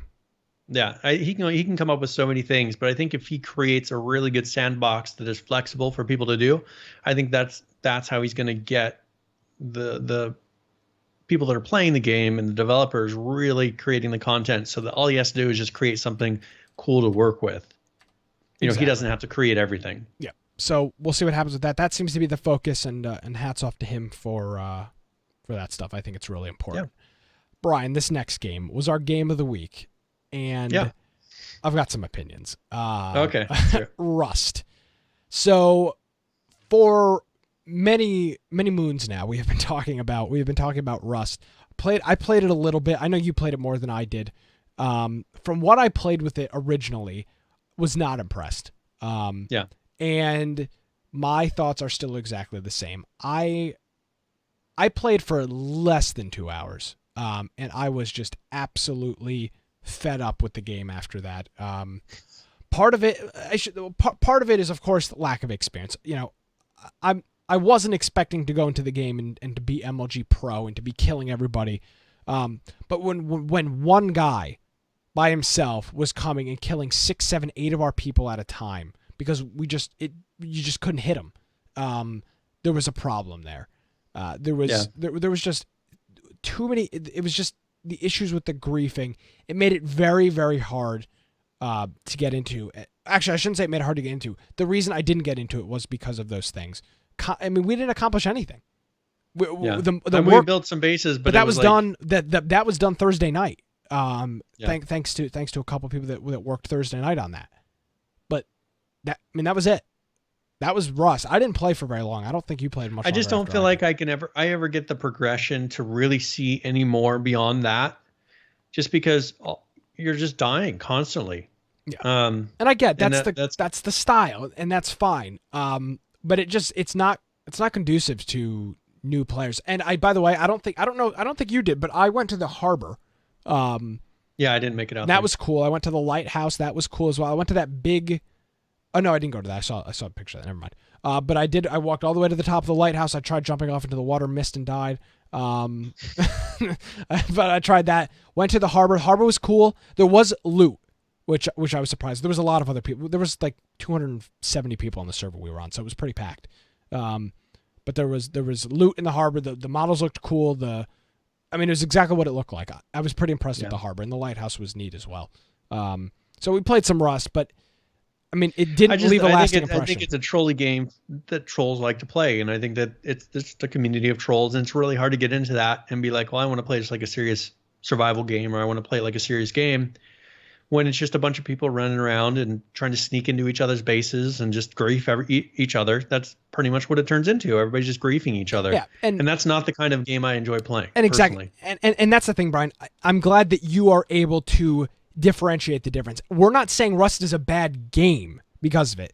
It's just not my play style is not going to the game and piss people off and constantly kill them over and over again. It's just not my play style, and it's not Brian's either. It's not our kind of game. Yeah. It's not our group's kind of game. Is it a bad game? No, not at all. I keep giving the game a chance. Like, I'm always willing to give it a chance. Oh yeah. But so far it's been the same thing, and we've talked about this before. I don't know how they're going to get past that. Yeah. I mean, but here's the thing. I don't know how they're, and if they want to. We'll cover it in current players. I don't think they have to. There's over 20,000 people playing this game every single week. So why would they say, hey, we got to change this now because a couple of schmucks on a podcast say, hey, you guys got a problem here. I don't think they have to, and I don't think they should. Yeah. It's working Yeah. until there's 1,000 people playing the game. I don't see them changing it. So it just didn't leave. It didn't leave a lasting impression on me. I uninstalled it immediately after I finished playing it because I'm not going to go back and play it. It's just I could not get into it. I really, really tried. It just wasn't happening. And I really feel like there could be, and that's the thing, I look at it and like the game could be another thing, but because of the numbers, I think they've just given up on that being another thing. I just think they've accepted this is what our game is. We're giving the community that plays it what they want to play, right? Yep. When it has all the elements to be a really cool survival game, like, but you could not get there without kicking out 3/4 of your players. Exactly. And that just doesn't make any sense when they've got very, very strong numbers. Exactly. So that was Rust. I get some people really enjoy it. It's just some people will disagree with us. And I'm not saying that you're wrong to like. No one's wrong for liking Rust. It's just I look for a different game, and there's absolutely zero immersion in Rust to me. Oh no, not at all. Zero. I mean, I look less and than it's zero. Just, Nobody. I feel. We actually were discussing this during the gameplay. I'm like, what the hell genre are they going for in this? Like, I look at the way it's laid out, and it's kind of like a post-apocalypse, but I don't feel like it's post-apocalypse at all. I just feel like people are running around and killing each other, but I never brought into this is kind of a really tough situation of people trying to survive. Like, I don't have that feeling, or there's some big disaster happened and everybody's just trying to protect what's theirs. I don't get that. Like, if you were trying to protect what's yours, you would be protecting your base. People just run around and be like, I'm going to sneak in your base, and then I'm going to try to open one of your containers, and then I'm going to try to kill you inside. And it's like, it's something really weird is what it's turned into, and that's fine. That's what it is. But I can't, like, I give up on trying to, I think they've given up on trying to tell any story in it. Yeah. Yeah. But there's zones, there's things there that could be told, and that's what frustrates me. It's like right on the edge. I mean, Gary's. I don't think Gary Newman, the developer. Cares. No, I seriously. I mean, when you have 20 his to profile picture is him doing this. Brian, when you have 20 to 30,000 people playing your game at any given moment, I mean, at a certain point, it's like, well, all the meetings of them saying, how are you going to get the player base to want, our vision, have all gone out the window. They're done. And justifiably too. I mean, I don't think I'd be sitting there like, oh man, there's how are we going to? Oh, I mean, 30,000 people playing of our people that want this other kind of game. Hey, there's this one guy, and he really wants a story. He really wants it. Can we just squeeze a story in there? Can we have a reason that they're naked on the beach? I mean, can we just have one reason? Yeah, exactly. So, of course, with another week comes another Rust dev blog. This is number 145. And, of course, comes with that another Shadow Frax video update. And we'll bring that to you, and then we'll wrap it up after that. Greetings, survivors and friends, and welcome to this week's summary of the Rust update, where we have news on skins, grenades, and proof that there is life after Concept Limbo. But first,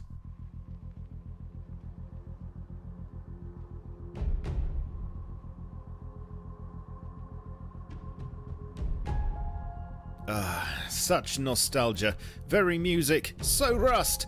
Literally, lots and lots of people have said they'd like nothing better than having that original, menacing, sphincter-tightening Rust music back, and so lo and behold, it's happening.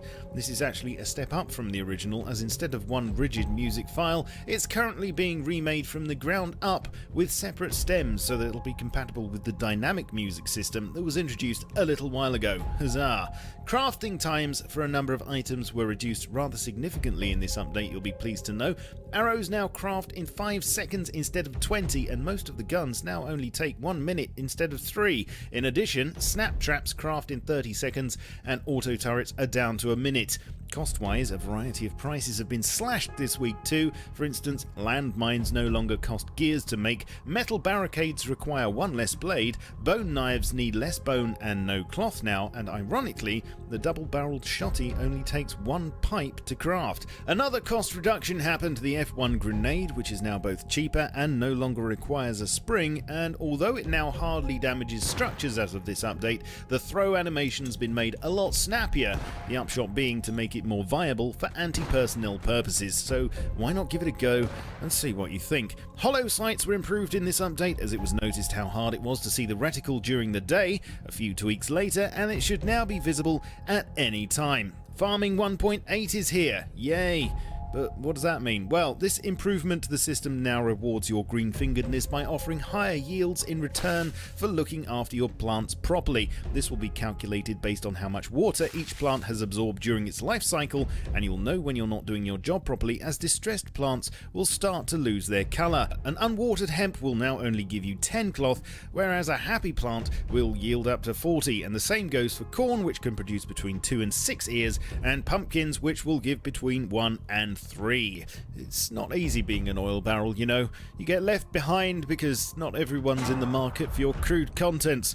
There's a problem with this though, because if a junk pile isn't fully harvested, then it won't despawn for a full 20 minutes, meaning that one won't respawn somewhere else to take its place, and that's bad. To combat this and give you more incentive to finish what you've started, oil barrels will now give you a bit of low-grade fuel too, and you want that, don't you? If you'd spent any of your hard-earned, or maybe even not so hard-earned cash on skins lately, then you'll likely have been distressed by the bug that many of us have had, where we couldn't actually craft them in-game. Unfortunately, the exact nature of the problem has been very hard to track down, and it seems that Rust isn't actually the only game to be having this issue, which makes it even stranger. Thoughts are that it might well be a problem with Steam itself, but until the solution is pinned down, a temporary workaround has been put in place, so hopefully you can get skinned up once again now. World serialization, which will improve loading time significantly, is going quite well at the moment, with a test coming to the development branch early next week and a push to the main branch planned for the next forced wipe. If all goes well, the idea is to allow server owners to stream the world from their end, which will open things up for server-side mods and eventually custom maps, probably in the shape of giant willies or something, knowing the player base, but watch this space for more. Sadly, the Unity upgrade that was made earlier this month and which fixed the alt-tabbing issue when running in exclusive full-screen mode had to be reverted in this patch due to a problem that it caused with the physics engine. Not really anything else that can be done about this at present, but hopefully it'll be fixed in a future upgrade soon. A couple of welcome fixes were made though, namely one that makes picking up dropped items a lot easier, and another that should resolve the phantom bowshot sound that's caused many a laundry bill for nervous players lately. On the subject of sounds, as well as a number of polishes to distant gunshots and explosions, the recycler has some new noises, and although it's thankfully a tad quieter, the sound now carries over a longer distance, so you'll need to be a bit more cautious when it's time to grind. Over to work in progress now, and further to the recent animation system rework, all of the third-person animations are being redone, and one benefit of this is that hands will now be positioned correctly on guns at all times without any clipping through, as you can see here. More components are getting proper world models such as computers, charcoal, animal fat cans and CCTV cameras. Dungeon overgrowth was something I mentioned briefly last week, and here's the latest shot of nature attempting to reclaim the sphere tank. With 10 dungeons to cover with weeds and shrubbery, it's not an overnight process, but good progress has been made so far with the power plant, sphere tank, lighthouse and harbours, so hopefully shouldn't be too long now. Actual textures in the military tunnel bunker rooms were threatened recently, and good to the promise, here are some shots on current progress. Work is moving on to creating a set of modular interior assets to add variety, such as pipes, air vents and cables, so all very good news there. And lastly, just when you thought it was safe to make another concept limbo about armour, won't you just take a look at this? After a hiatus of over 6 months, the heavy armour concept has suddenly re-emerged from the broom cupboard of oblivion and seems to be a reality once again. Suddenly, a final pass is being done on the modelling and texturing, and little touches like scuffs and rust patches are being added. After that, it's just a matter of rigging, and before you know it, just maybe, we'll have roof campers in full Ned Kelly cosplay. Yay! Let me know all about what you thought of this week's update. I'll be lurking in the comments section for a bit after this vid goes live as per, and I might just reply to you. you. Leave a like and a sub. I'd like to stream this weekend too, so come and visit me on Twitch and Twitter, Facebook and Steam. I'll catch you all very soon, but in the meantime, keep calm and stay rusty. Cheerio. All right. Thanks, Shadowfrax, for that update. I like that. I encourage you to go follow his channel. Yes. As well. Yes. You should go check out his social media. He does other videos besides these ones. I saw him on Twitter today saying he was trying to get a Conan video done, but unfortunately due to the disconnecting and stuff, I don't think he ended up getting it done. I love the idea, and he touched on this, the concept of limbo, an idea that was thrown out 6 months ago. Everybody's like, oh, that's good, that looks cool. And then it's like nothing. And now, all of a sudden, now they're doing a final pass on it. That's really cool. I like that. So, of course, not everything does this, but it's not everything you see in early access that doesn't come out is gone forever. This is just another example of things that end up getting implemented after all, which is pretty cool. Now, one thing I noticed, if you look at when they were doing the scenes from like that military tunnel, I mean, it seems like they're creating zones that have a story to them. And that's what I understand. I feel like they're really wasting their time trying to put all of this stuff that has some sort of a history in it and like putting age on all of these things. I mean, don't you feel like that's kind of a waste? Like they're not telling any story with it. It's just zones. Why don't they just throw together random zones? I mean, really, but what's it have to do with the story? That's like they're creating a story in the back room, but it will never be told in the game. Yeah. Because there's no hint at it actually meaning anything. Like, what's the military tunnel for? Like, what's it mean? Like, why is it there? Yeah. I just have a feeling it'll never be told. But it's like they have some backstory that they're basing it on in their own thing that they've never posted anything on. Yeah, exactly. It's just kind of weird. It is. You're going to be amazed by this forever. Nothing's ever going to change. I'm sorry. Well, and it's funny, like that he made the joke about their player base. Yeah, totally. Yeah. They totally get it. Okay. Oh, completely. I mean, he very, very clear. If they allow custom maps, every map is going to look like a penis. I mean, it's the player base. It is what it is. Yeah. It gets to a certain point. You just have to embrace it. If that's your player base, keep them happy. You'd be stupid not to. You'd be stupid. You'd be stupid not to keep your player base happy. Of course, it works. It works. It works for them. So yeah, exactly.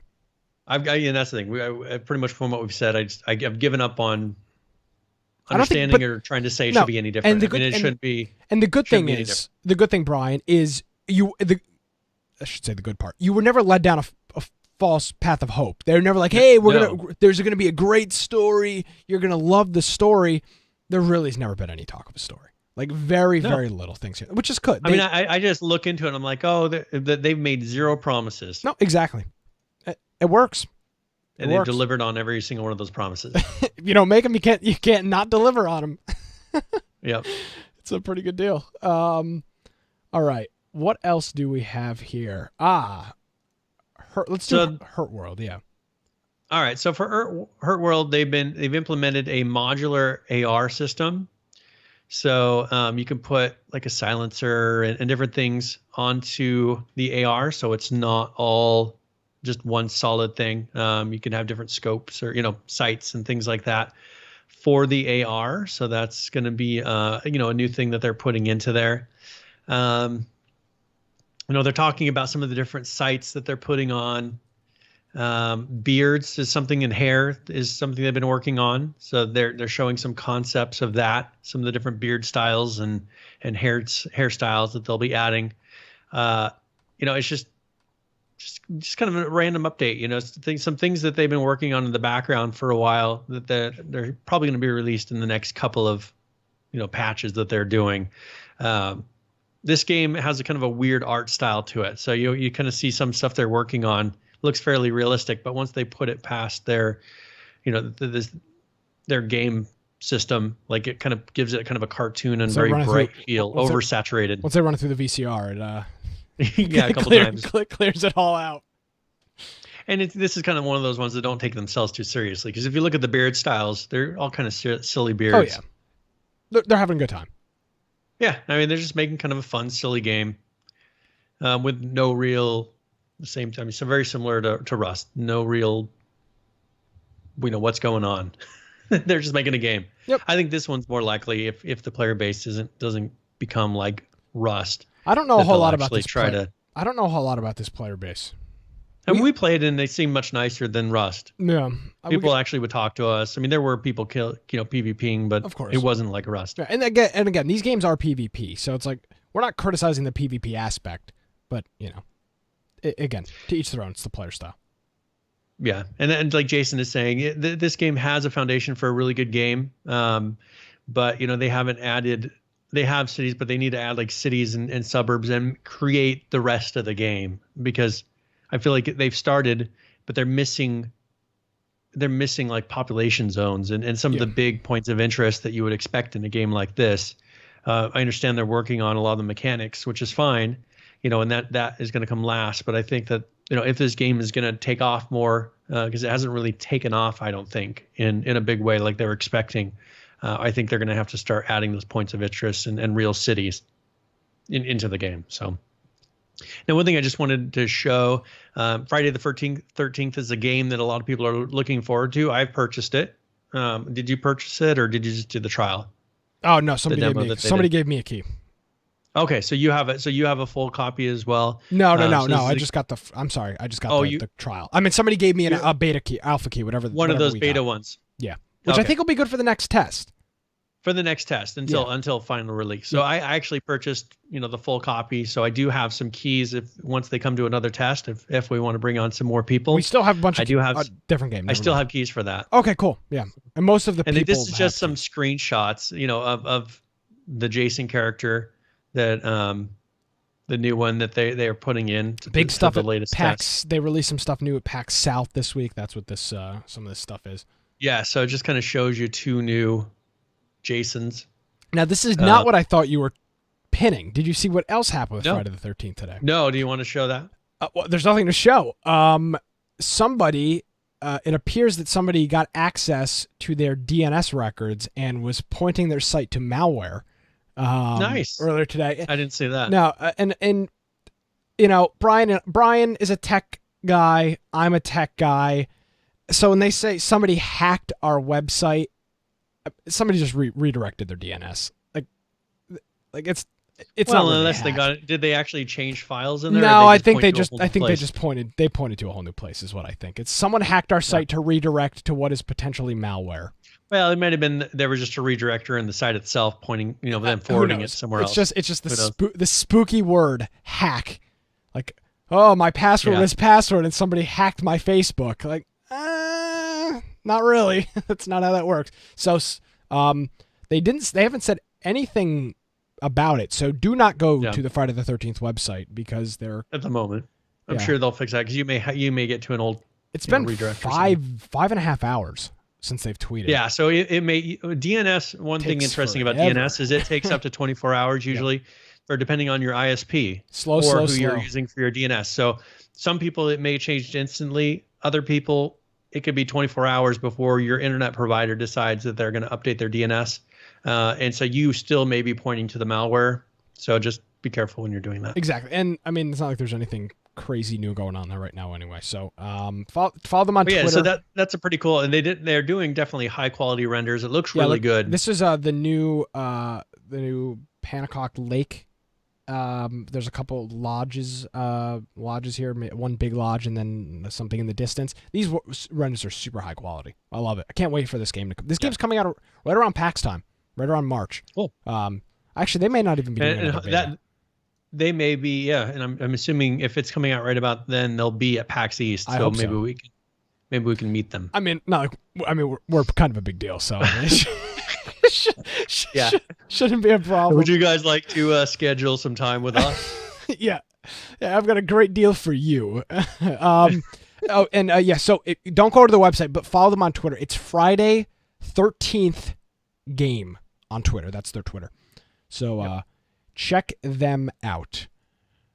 All right, Brian. So you want to go ahead and start up the last one here? It's time. Everybody's been waiting. We got Moose Derp Gaming, who tweeted me before the show yesterday believe I talked to him, and he said, I'm off from work tomorrow. I'm going to be in the chat. I'm going to win a copy of the game. Tweets me, I was called into work. I tweet out, hey, it's time for the giveaway. He says, I'm going to log in from work. So if people are coming in from across the lands to win a copy of Conan Exiles. All right. And I spelled that right. I wanted to make sure I spelled giveaway right. That would be horrible if nobody could. If I had to type that in every time. Yeah. So this is going to be Conan Exiles. I assume we don't really have to post too much about it. So, yeah. So we actually purchased this one as part of the podcast to give away. We were given as 2 copies for us. Yep. Yeah. So we decided, hey, we want to give away a copy. Yes. This wasn't a gift copy to us. We actually purchased this as the podcast to give away to our community because we thought it's a game that they might enjoy. So, yep. So enjoy. We're gonna try to do more stuff like this when new games come out. If we can get purchase a copy to give away. It's definitely something that we can. Definitely something we can do. All right. We are going to start with of course everybody's favorite segment of the show, Brian. It's yes. Unequivocal, without a doubt. It's becoming a lot of work. There's like 15 games now that I'm covering for current players, but it's time. We've got a whole bunch of games, of course, Conan on here as well, which we'll cover right at the start. Currently playing Conan Exiles, 26,079. The 24-hour peak and the 7-day peak are the same at 32,980. I mean, hey, that's some sales. That's people playing this game. This game came out at midnight Eastern. That's when this peak, or after, that's when this peak was. All right, let's move on. H1Z1. This is Just Survive and King of the Kill combined. 29,984 are the current amount of players. 24-hour peak is 50,242 with a 7-day peak of 57,389. Just Survive, lacking numbers, unfortunately. Currently playing that 3,380. The 24-hour peak, 4,971, and the 7-day peak, 6,877. King of the Kill, on the other hand, Brian, these numbers are comparable to a game like Rust. Currently playing that 26,604, the 24-hour peak 45,271, and the 7-day peak 50,512. Arc, numbers aren't being taken away. If you look at these numbers, Conan's not having an impact. Yeah. Currently playing that 39,126, 24-hour peak 61,445, 7-day peak 71,263.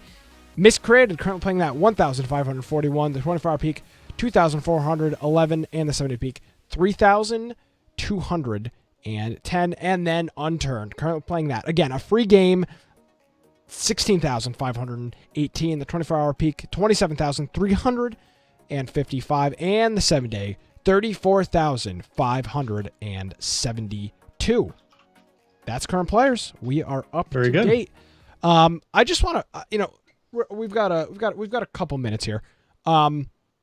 I want to look at some cross comparisons.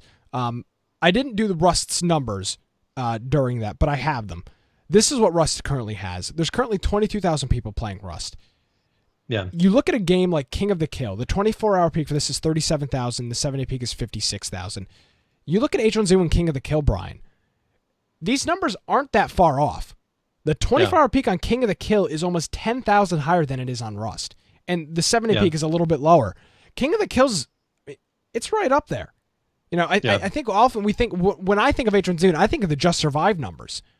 But we look at this, there's King of the Kill is doing very well number-wise. Yes, it's doing very well number-wise. So, say what you want about the company, say what you want about the game. People are playing it. They may hate it. We know they hate it. They're still playing it. They're still streaming it. So I don't know what the status is on this game, but again, if the people are there, I don't know how they're going to pull around Just Survive to be a similar story as that. I don't know that they are going to. I don't think they think they are going to.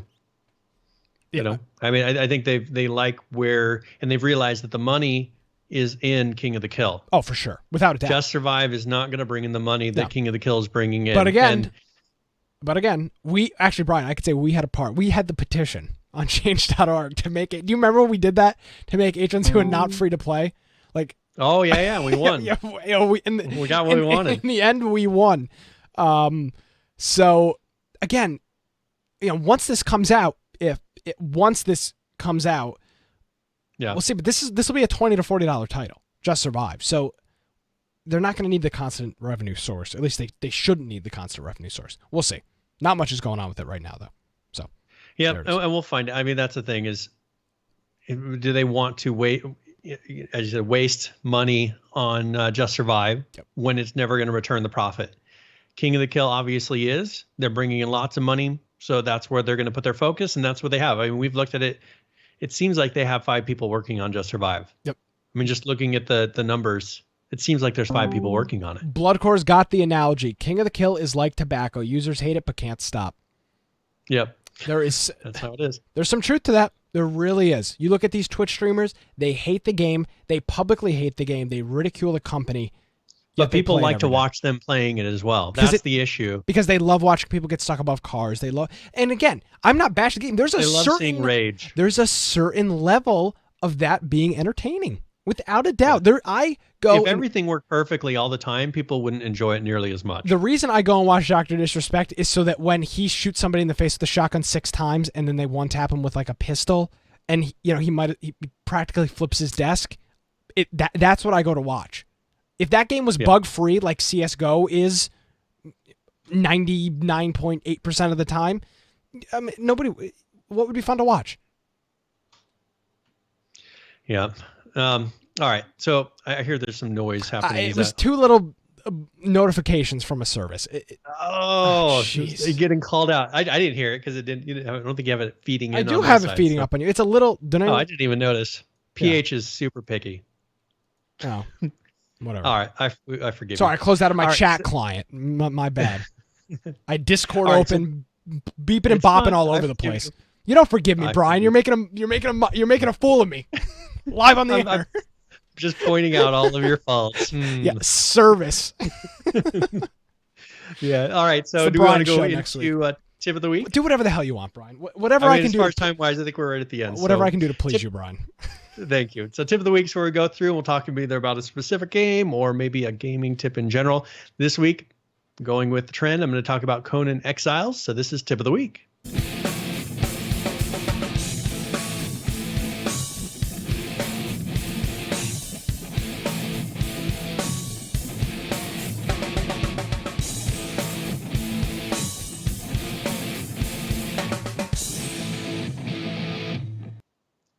All right, so here's something for Conan Exiles that we didn't realize right away. Starting out, when we first load into the game, you start at the very southern end of the map, and these zones have just regular rocks. And so Nick and I are sitting here mining, and once in a while you'll come across a metal ore that they have in the game, and we just figured, man, for us to get 100 metal, that would be 200 ore. We're just going to have to gather for a long time because there was nowhere that we saw any kind of alternative things to mine or to gather. And then it wasn't until we started traveling up farther north that we found these different colored rocks that were actually more of a silverish color. And these are the metal nodes that you can go and mine.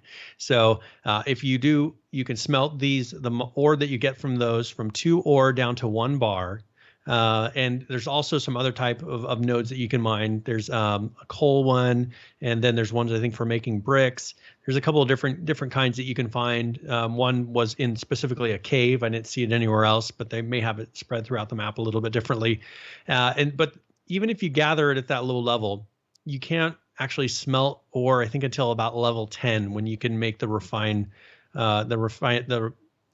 thing to smelt it down with. So you may want to just gather. You can, keep a box and keep that together until you get to that level, and then you'll be able to smelt it down all at once. And then around, I think, level 13-ish, 10 to 13-ish, you'll be able to make some metal tools.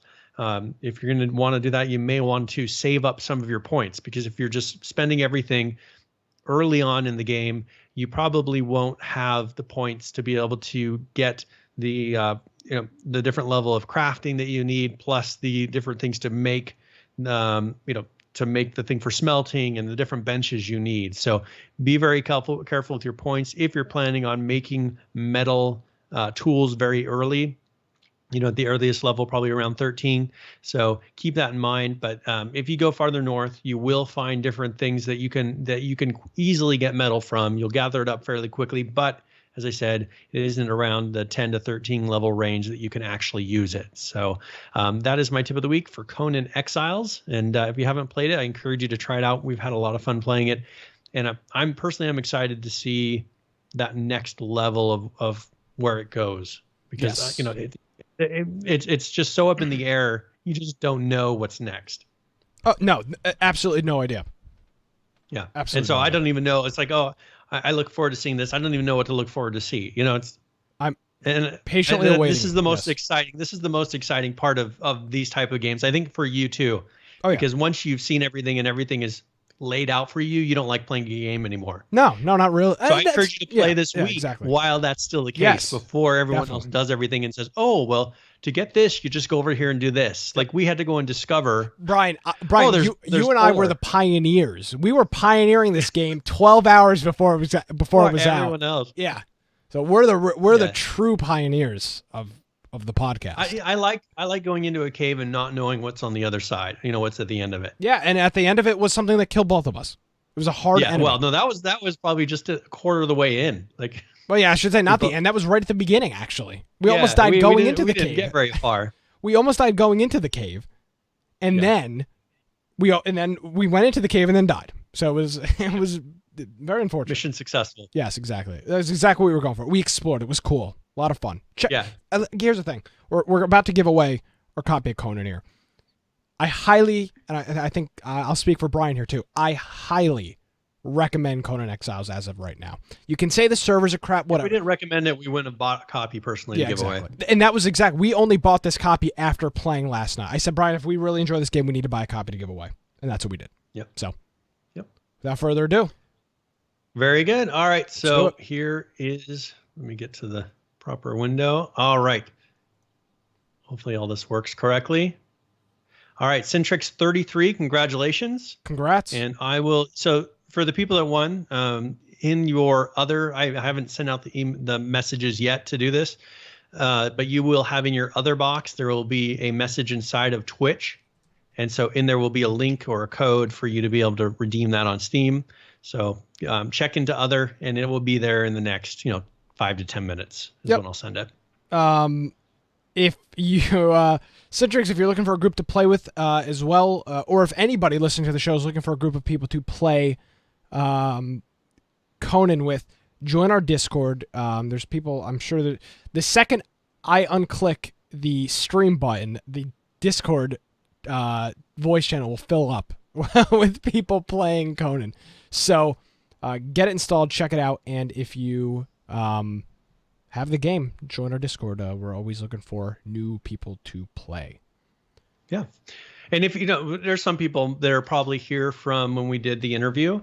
And so if you are, probably you're interested in Conan and you're like, I already own it. We're getting a group of people together to play. And in this game, as we said before, is probably a lot more fun in a group than it is all by yourself. So if you're looking for that group to play with, to go exploring with, to start building bases with, and just kind of figure out what this game is all about, join our Discord, and we have a channel for this game. You can go log into there, and even if you're playing and no one else is at the moment, you can jump in that channel, and people will jump in and say, hey, you mind if I join you? Yep. It's a good way to get a group going together. You have to be the start. Somebody's got to start. So just jump in a channel, hang out. Somebody will pop in inevitably. Brian was in there this morning by himself. I jumped in. Two or three other people jumped in. There was next thing you know, 5 or 6 people in the channel. So that's how that stuff works. Of course, we are here live every Tuesday night, twitch.tv/infection podcast. We do have we have a special programming alert for all of the infection viewers here in 2 weeks. And this is going to help you folks out as well, especially you gentlemen watching the show. This is going to help you out in 2 weeks. We will not be doing a show on Tuesday the 14th. We're going to be doing it a day early on the 13th. 14th is Valentine's Day, and the excuse of, hey, I'm doing a podcast is not a doing a podcast. It doesn't always work. No, it works literally every week, just not that week. So we'll be doing this show a day. And my wife isn't working that day, so it's probably a good thing that you decided to change. Yeah, Brian, I think it's mutually a good call. We're both in less trouble. Yes, for making that decision. Exactly. It was a good call. So we'll be doing that. PAX rapidly approaching. We're getting our merch in. We got our business cards. We're got dog tags made. We're getting t-shirt. We're getting nice t-shirts. We're getting embroidered polo shirts. All thanks to you folks. Oh yeah. We're still raising money. The merch costs a little bit more than I was expecting, but nevertheless, it's happening. Soon enough. Nick is spending all of our hotel money. Yeah, I'm dropping it on other things. Yeah, I'm dropping on other things. 37 days. Can't even believe it. Less than 40 days till PAX. If you want to donate, it's infectionpodcast.com/PAX. We're taking donations up until PAX. So if you feel so inclined to do so, we would appreciate that. And we'll be announcing our final plans probably in the next 2 weeks here. Really looking forward to it. Yeah, we'll have to sit down and get everything cemented. Exactly. Brian, where can people find you? If you want to find me at Boise Computer on Twitter, of course we do have Infection Cast, isn't that right? Or is it Infection Podcast? It's Infection Cast on Twitter. All right, and so then we both check that all the time. So if you're looking to send something to both of us, or maybe send a notification to both of us, send it to Infection Cast.